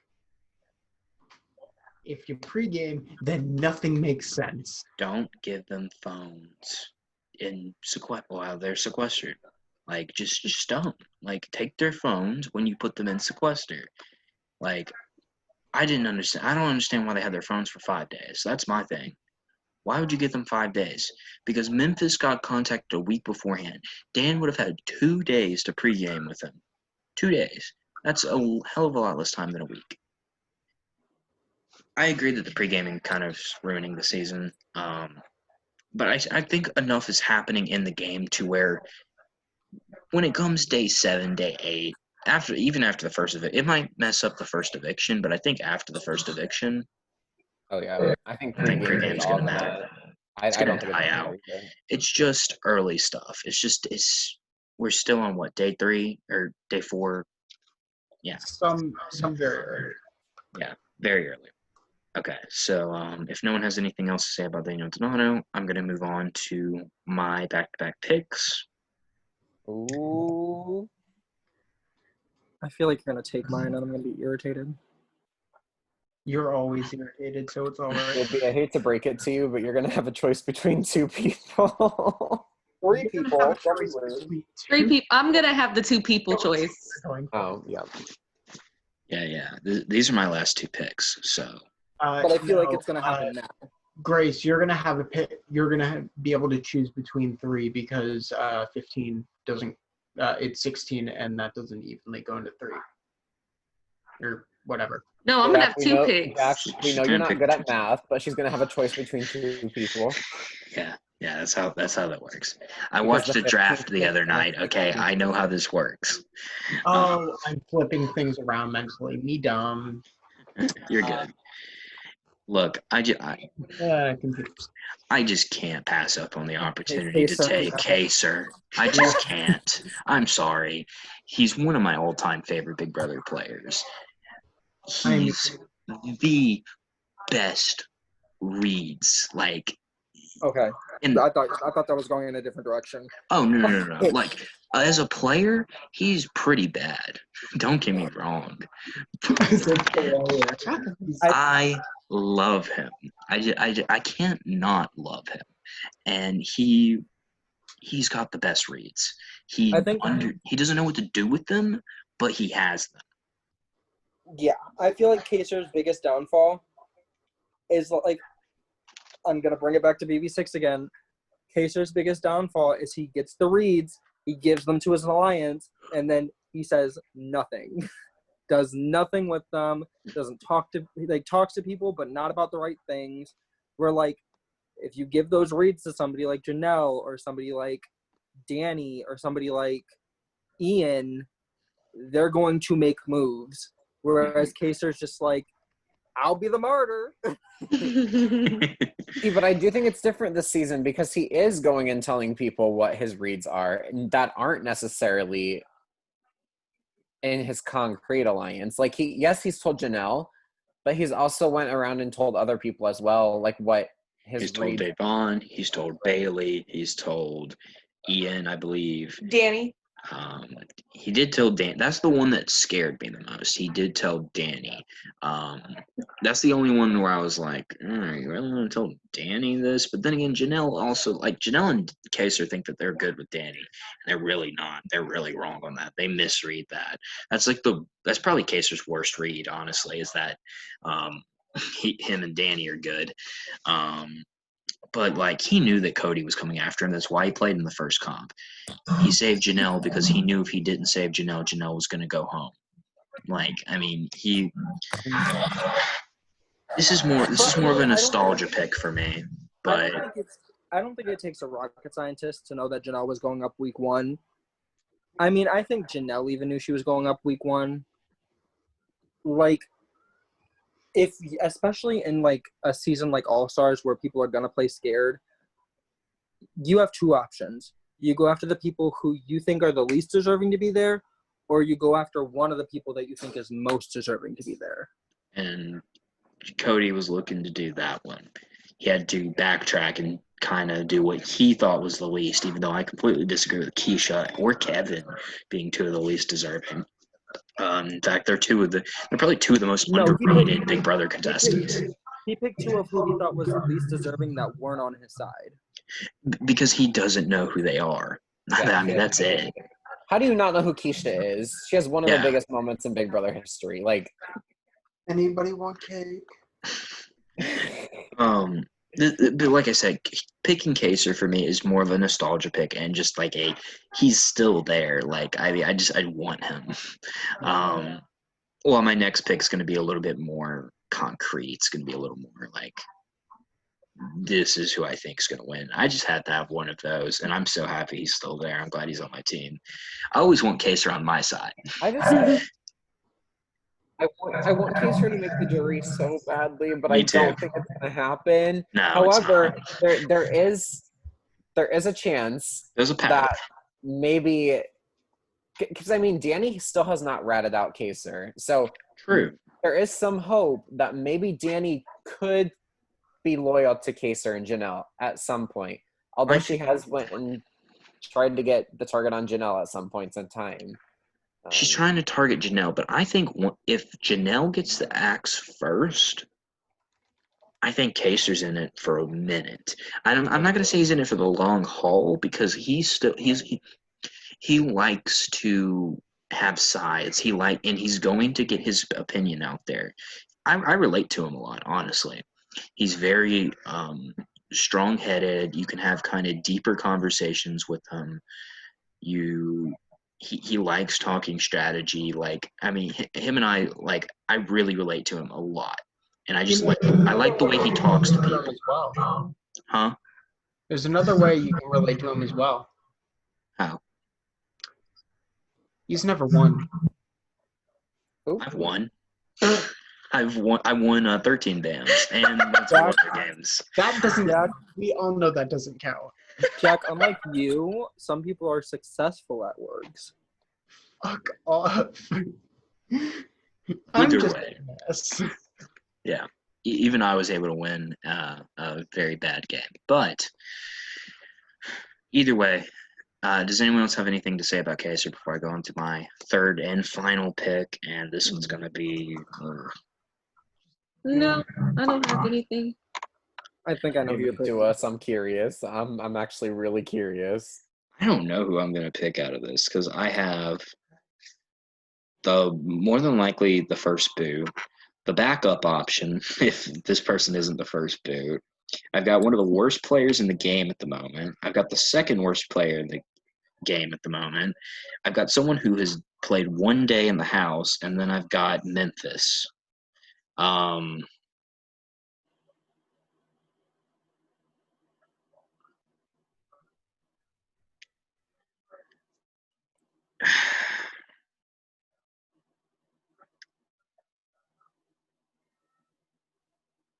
I really don't think any of these people are winning. I really don't. So this is going to be great. I don't think Kish is winning, but like, Who do you think has a better chance of the people that are in there?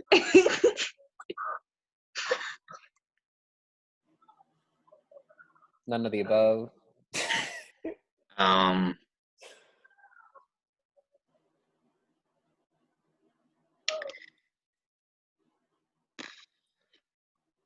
I will say, coming into this, I did not think that this person was going to be as impressive as he is so far.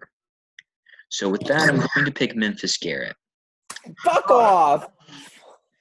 And he is doing well socially. He has everyone, even more so than Ian, everyone has said, I like Memphis. I want Memphis on my side, even more than Tyler.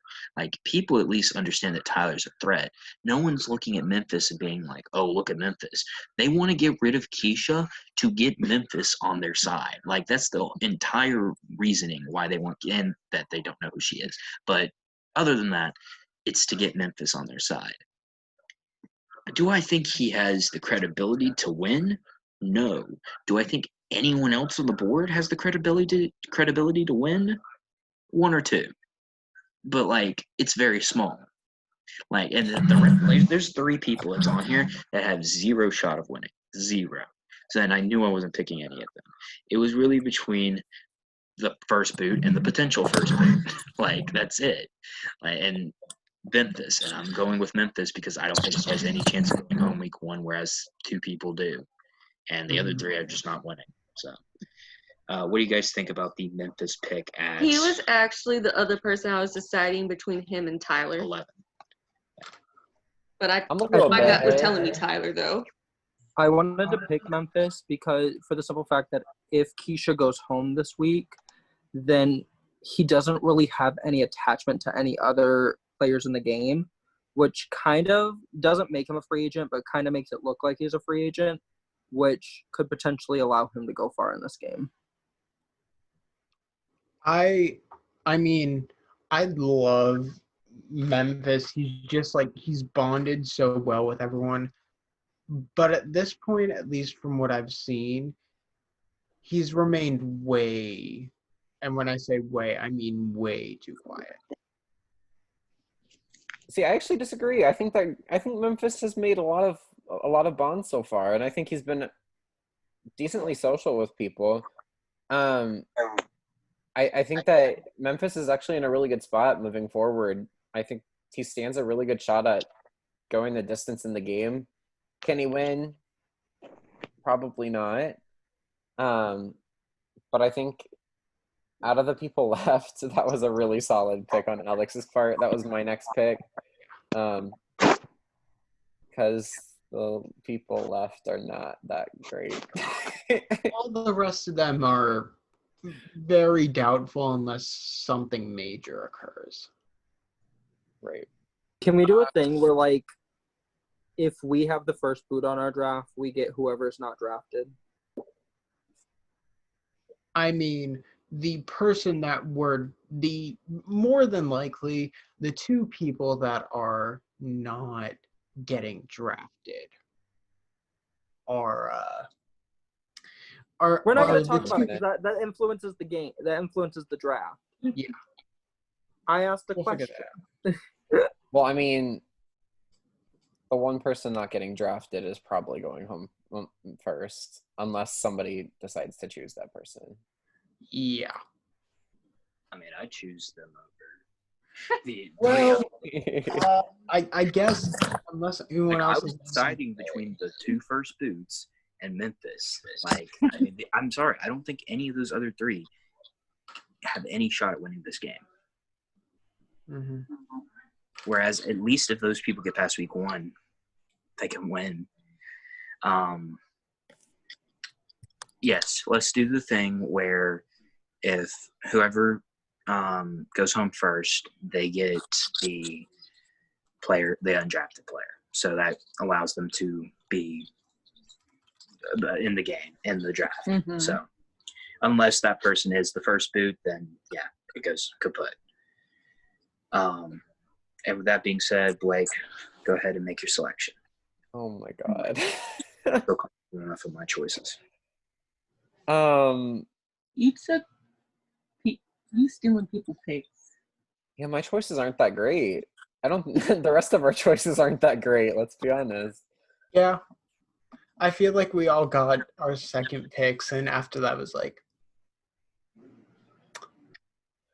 I'm gonna have some faith that this person makes it past this week, and I'm gonna pick Nicole Anthony.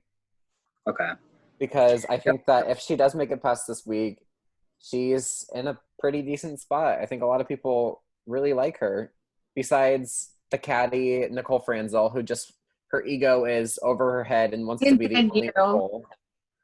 And I think that I don't think Cody would have a problem with Nicole Anthony if it wasn't for Nicole Franzel speaking in his ear about Nicole Anthony. Because he was going to do someone like Ian, but instead was pushed, and Christmas even, but was pushed more into a Nicole Anthony. Right.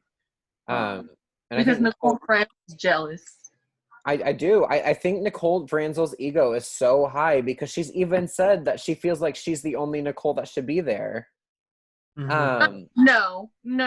If anything, if I had Nicole to be on All Stars, it's gonna be Nicole from BB2. We are not using that bullshit strategy. Yes, you have the same. Then again, this is the same Nicole Franzel who said that Rachel Riley isn't an All Star. Yeah. Did you guys see Rachel Riley's tweet about that?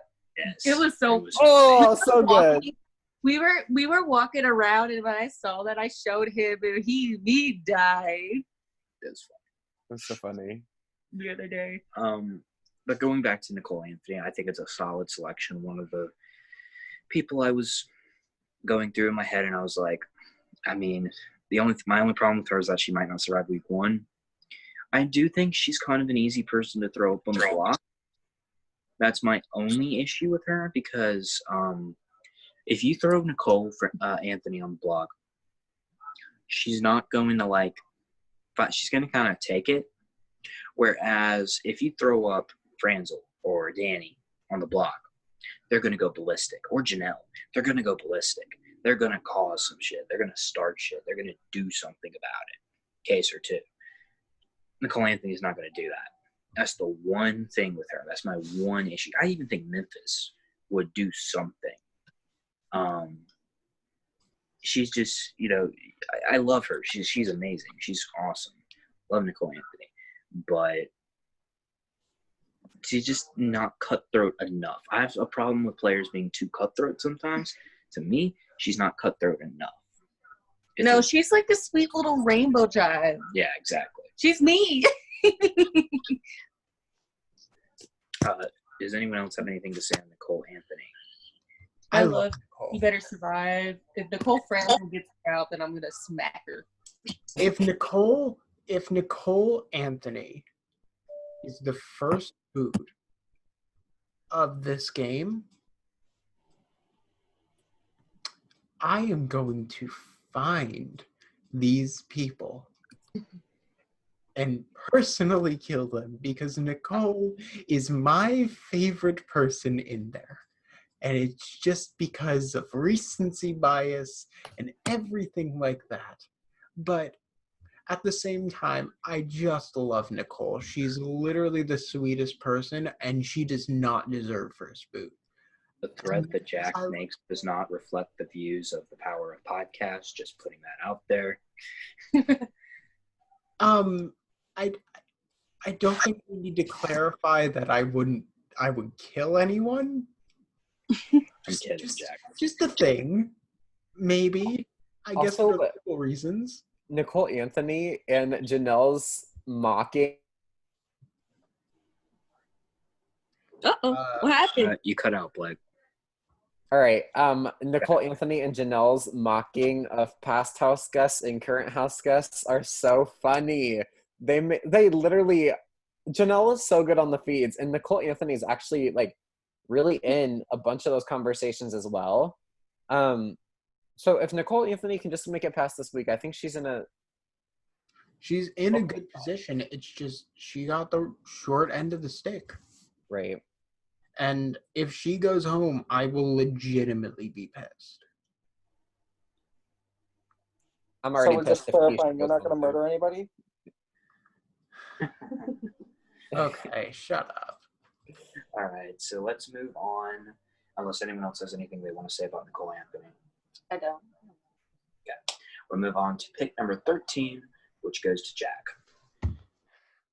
There are Enzo not again. a lot of good picks left, are there? As in one, yeah. There's one, and I don't like it. I simply don't like it.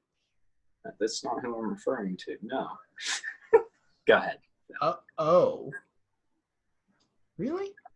I think we all have different views of who the one bad person is. I'm gonna go with my gut here. Oh my god.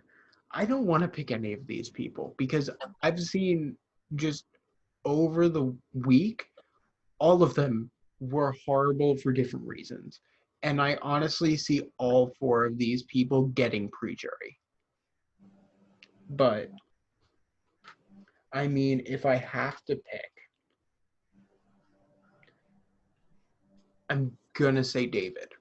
Yes. Damn. Okay. Yes. See, like, he's not going pre-jury, but he's not winning the game. But go ahead. Talk about why. Not winning the game. I was like, I don't know at this point. I basically just drafted 2 wild cards in Enzo. You said Jack. Remember, kids, I make choices constantly. Constantly. But I feel like David has something more. There has to be something more. And if nothing else, let me just support him for the person running his Twitter account because holy shit, they're hilarious. Are they? I haven't checked. Oh yeah, They have been like reading David and reading the other house guests constantly. Like the second day they were like, so we've done one thing. Congratulations, David, on lasting in the house twice as long as you did the first time. Oh, that's rotten. That's Like, if you read their tweets, they are honestly hilarious, and I just love them. And that's basically the only reason I got, other than he might do okay. Maybe. Yes, I think he's a lock for jury. I don't know why you're saying all four of these people are getting pre-jury, because I was like, this guy? No, he's not getting pre-jury. He's the person that you're going to be able to drag to the final two and be like, so he lasted one day before, he lasted the final two this time. Give me that jury win. Give me the votes. He's not winning the game. I'm sorry, he's just not. But I am excited for him.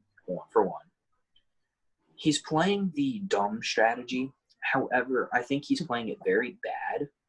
Yeah, it's also because some things, like, he knows what the power of veto is. But why would you ask that? Does he?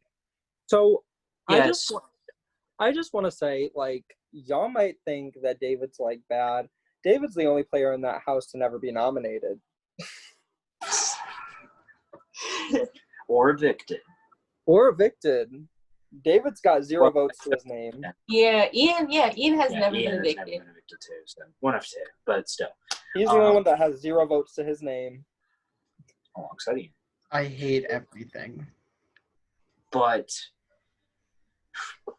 I think that was the better of the three choices that I was like, about. There's still one person out there that I'm like, they should be gone off the board.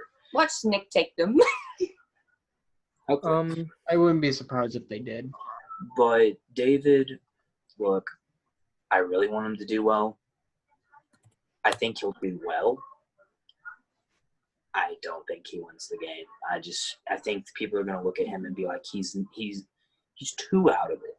He's too ignorant of the game. I'm sorry, asking the veto and Cody being like, what the hell? Like, that's the response you expect. Like, I mean, this is all-stars. Well, also at the same time, like, on the David account, he actually studied and stuff before, and he's asking that to make himself look stupid in front of other people. Well, I think stupid. I don't think he meant, like, when he said, how does the veto work, I don't think he meant in, like, what is power of veto? I think he meant, like, how does production handle veto? Because he's never done that. He's never, like, and you know, there's more to competitions. There's reasons the feeds go out for hours at a time. Like, these competitions take a lot longer than what they air on TV. They're a lot more complex than that. And I think that, like, him asking that question to, like, a local type viewer is really stupid. But, like, if you, like, he's literally a newbie. He's never played Big Brother for literally more than a day before the season. So, like, it's understandable to ask people who have played 2, 3, 4 times, how does the veto work? Like, how does this happen? But that wasn't his question. His question was, how do the veto picks work? And even if you were to watch a standard season of Big Brother or do your homework, you would understand how a player is picked to play in veto. But once again, there's more that goes into veto picks. There's more that goes into nominations. There's more that goes into everything than what you see on TV. They have these people sit down. They have them wait an hour at a time. Like, there are certain things that go into this that they don't show on TV. Mm-hmm. I'm just saying his specific question was, how does a player get picked for veto? Yeah, that was the question I did watch the clip. That was the question he was asking. He wasn't really asking anything about production and how they handled it. Maybe he could have meant that, but he didn't express that at the very least. And he, like I said, I like him. I really do. But I think he's playing – you got to play the dumb strategy smart. That sounds dumb, but, like, you got to play the dumb strategy smart. You can't be too stupid to be seen as completely irrelevant. You got to play it like someone like Johnny Mac or Tyler, for that matter, played the dumb strategy their first time around. They were super fans of the game, but they were able to kind of have a little miss. I'm not saying Johnny Mac has like a Tyler type miss, but like they have some sort of miss, and they were able to use that to make themselves appear somewhat stupid, but a little bit of intelligence alongside the stupidness. They kind of go hand in hand. And I don't think they're doing it smart. This is why I really can't wait to see DR sessions so we can understand if he's playing the dumb strategy or what he's doing, because that's what his Twitter account was saying. That's the one tweet from him I saw. Okay. I mean, if he's playing the dumb strategy, then I guess I will be a little lenient on him, because I really was rooting for David coming into this season.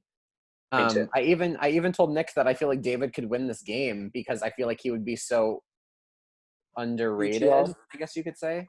And I hope he's playing the dumb strategy, but coming in and asking who Keisha is, who Davon is, who all these people are. Like Alex said, if that's playing the dumb strategy, that's playing a little too dumb, because if you're considered to be an all-star on an all-star season, you can't act like you don't know who all these people are. Yeah. That's my one big knock on David, and why I think he won't end up winning the game. With that being said, let's move on to – oh, wait, sorry, Jack. Did you have something to say? I just have faith in him that he's playing up his stupidity and that he has a method to his madness, because at the moment it is all madness and people are not going to deal with craziness. Out of your 4, I think that was your second best choice. So I'm rooting for David. I hope he does well. I really do. but like. Oh, I was looking. He had 3. I thought no, like 3 people out of his 3, like he picked. All right, and actually, out of your 3, honestly, I probably like David more than Christmas or Enzo. I mean, I like the Christmas pick more than David. But with that being said, with the number 14 overall pick, Nick. Okay, so there are 2 reasons I'm picking this person. Number 1, it gives me the most iconic draft team out of any one of us. Okay. Number 2, if this person goes home this week, I technically didn't pick any of the other 2. They came to my team. So with that being said, I am picking the one and only Keisha. Yeah, that was the best pick in my opinion. That's the one that I was like. And that forces Grace to choose between Cody and Nicole, which is great. So I already know I'm picking out of the 2. let's talk about Keisha. Let's talk about Keisha first. Go ahead, Nick. Nick, I want to hear why Nick picked Keisha first. I think this is a slim to none chance. I think if Keisha wins veto, or if she somehow miraculously survives this eviction, I think she's not in the worst position in this game. After this weekend, like y'all said, people are gonna realize we're playing Big Brother now. Like, people go home every week. And with that being said, you're not gonna go for the easy options. You're gonna go, like, if Janelle or Kaser wins, you can see Nicole on the block, Cody on the block, Tyler on the block. If Tyler or Nicole win, you see Janelle, you see Kaser, you see potentially even like somebody like Ian on the block. So like, you don't see these like under the radar players. Like, it's so weird to call Keisha under the radar because she's like, she was such a big personality in 10, but like Keisha in 10 is not Keisha in 22. And that's what people like. I've heard that multiple times. She's not the same player, and she's not here to play an over-the-top game. She's here to like be kind, be nice. Like, I don't think Keisha said a bad thing about anybody this season. No, not as far as I know. So I think it's not preseason. If we did this preseason, I would have picked. I don't think Keisha would be anywhere near the top or the bottom 3. But I think she would have been in the top 3 probably. Yeah. To be honest with you, but that's not how it's going right now, unfortunately. Jack, go ahead. I know you want to talk about Keisha. Go for it. I like Keisha, but I feel like she's screwed. Like, if she does not win veto, she's dead. Like, that's basically final. I don't think Kevin is going home. So if Keisha does not win, he goes home. And I saw somewhere that Cody has like confirmed that Nicole Anthony is going up if someone comes down. Almost 100%. If Kevin is up against anyone, the person next to him goes home. So I feel like it's either Keisha or Nicole Anthony this week. And I feel like there's a much more likely chance of Keisha going. I'm sad to see Keisha go if that's the case, but in the same respect, she basically didn't do a lot of like game talk.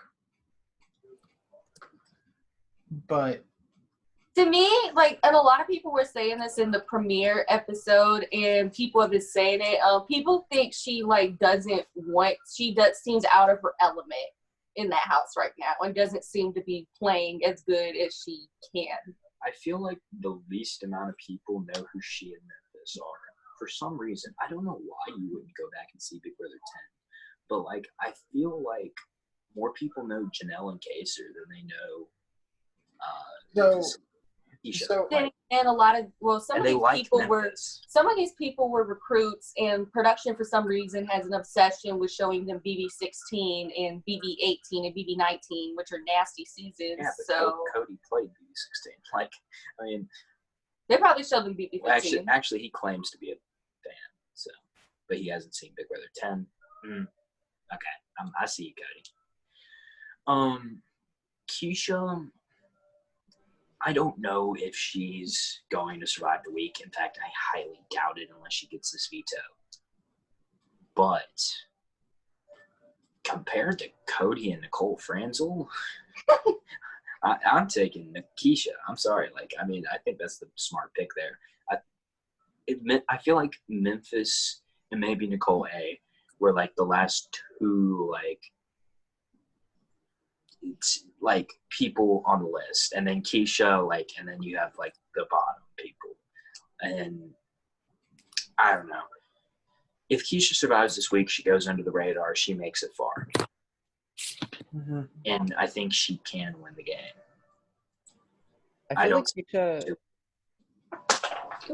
feel like Keisha feels like she's like a deer in the headlights right now because she's been so far out of Big Brother for the past 12 years. I think she's even admitted to not seeing a lot of seasons after her season that she was on. She kind of just got out of the Big Brother community. So I think she feels a little out of her element right now in modern day Big Brother. Because I mean, it's a fact that Big Brother now is a lot different than it was back in season 10. Mm-hmm. Yeah. I think that obviously, if we did this draft like earlier, Keisha probably would have been my number one pick because like I'm pretty sure we all stand Keisha in this thing right now. It's really sad that we're talking about her being our first boot. But I kind of agree that if she does not win the veto, she's definitely going home. But if she does win the veto, I think she could go really, really far in this game because that target will kind of diminish off of her and it'll go right. It could possibly go back on Janelle and Kaser. So And to be fair, she would not be our first boot if Janelle and Kaser didn't have the safety suite. Sure. Mm-hmm. But then again, I don't know because she was if one of them came down, she would have been the renom. Yeah, so it was possible. Here's the thing. I think if Kevin wins the veto, is her best case scenario. I think her sitting against Nicole Anthony is 10 times better for her than her sitting against Kevin. Well, I will say her winning veto is best case scenario for her. Well, sorry, yes, yeah, obviously, but second best case scenario, I think she has a better chance of staying in the game if Nicole's against her than if Kevin's against her. Because who wants to evict Kevin? Who's really? playing veto? Kevin, Ian, Tyler, Enzo, Keisha, and Cody. Oof. And it's probably the spelling comp. You know who's going to win that? Ian. Unless he throws it. Mm-hmm. I hope somebody spells Technotronics. Hi. And then I hope someone else spells shotgun. Who spelled it correctly? Who spelled it? Sorry, I watched Big Brother 11 recently. Love that season. But, I don't know. Moving on to the final pick, you have between Cody and Nicole Franzel, two people who aren't winning this game.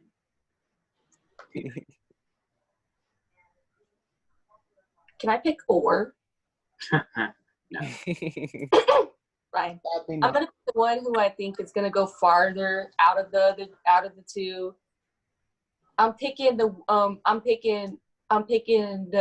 dick strategist, Rat Cole. That means Not the dick strategist. Go ahead, Grace. So I'm just picking, I'm only picking her because I think she goes farther than Cody, but she's not gonna not win this game. The only thing, though, I think the only way Cody goes home next week is if Kaser or Janelle win HOH. Otherwise, Which I can see happening. Sure. But sorry, go ahead.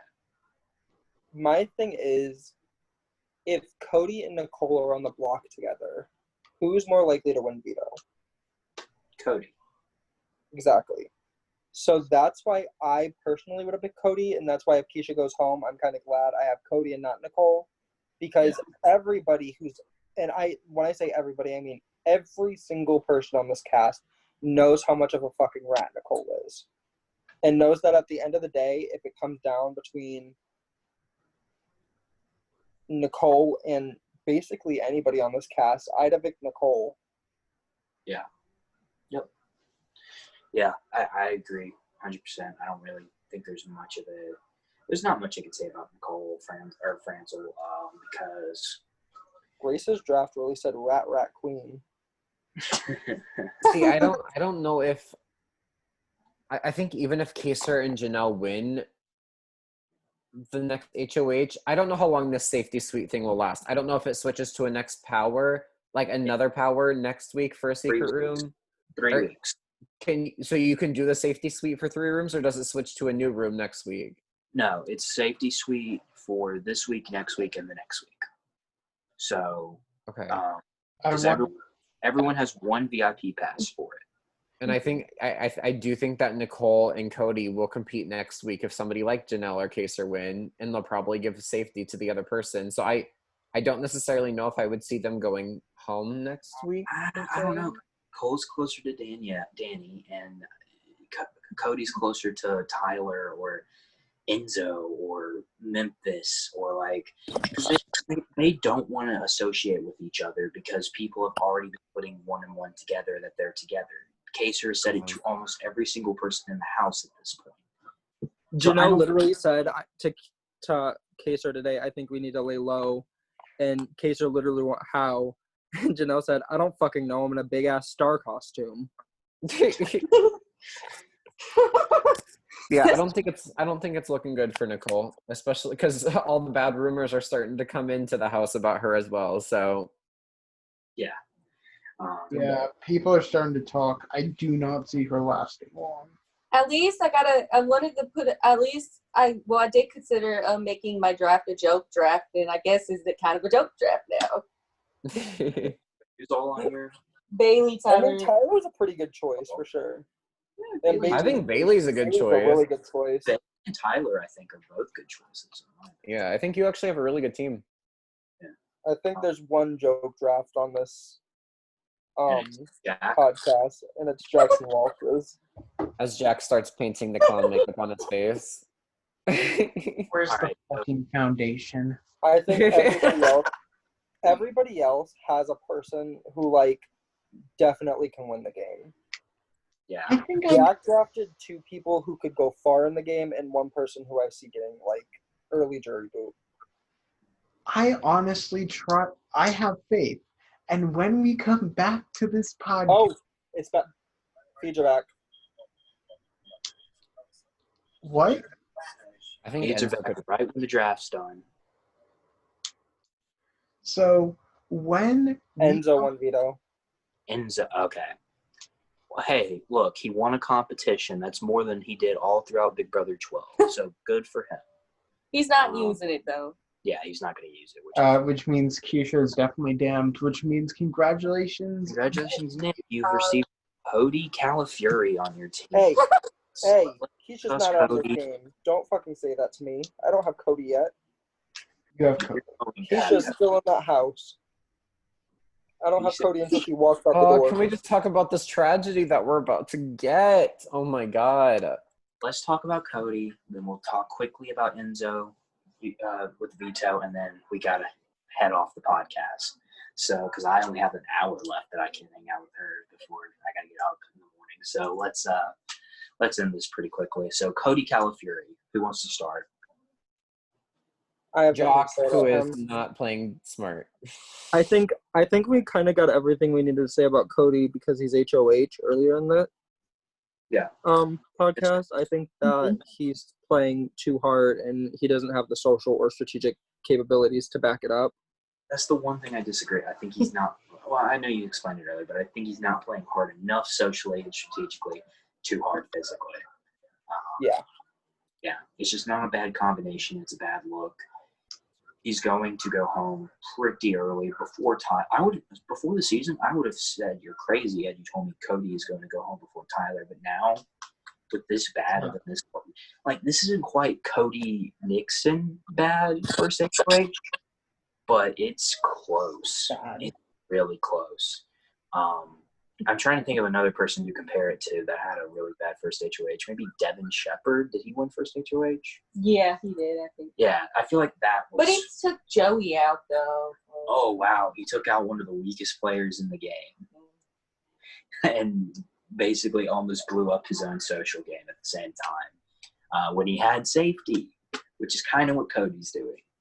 He's not gathering people to talk to them in his room. He's not solidifying alliances. He's not doing any of this stuff. And it's going to screw him over in the end. Anyone else have anything to say about Cody Calafieri? No, but the competition has something to do with bananas. I'm just manifesting. I'm really just manifesting Nicole F. and Cody being on the block together next week. I could see it. Nick, maybe the competition was what house guest in your previous season looked like an ape, and they saw Lane, and Enzo won the con. It's called BB Peel-a-thon, or Peel-a-ton. Maybe they had to peel the most bananas in a minute or something like that.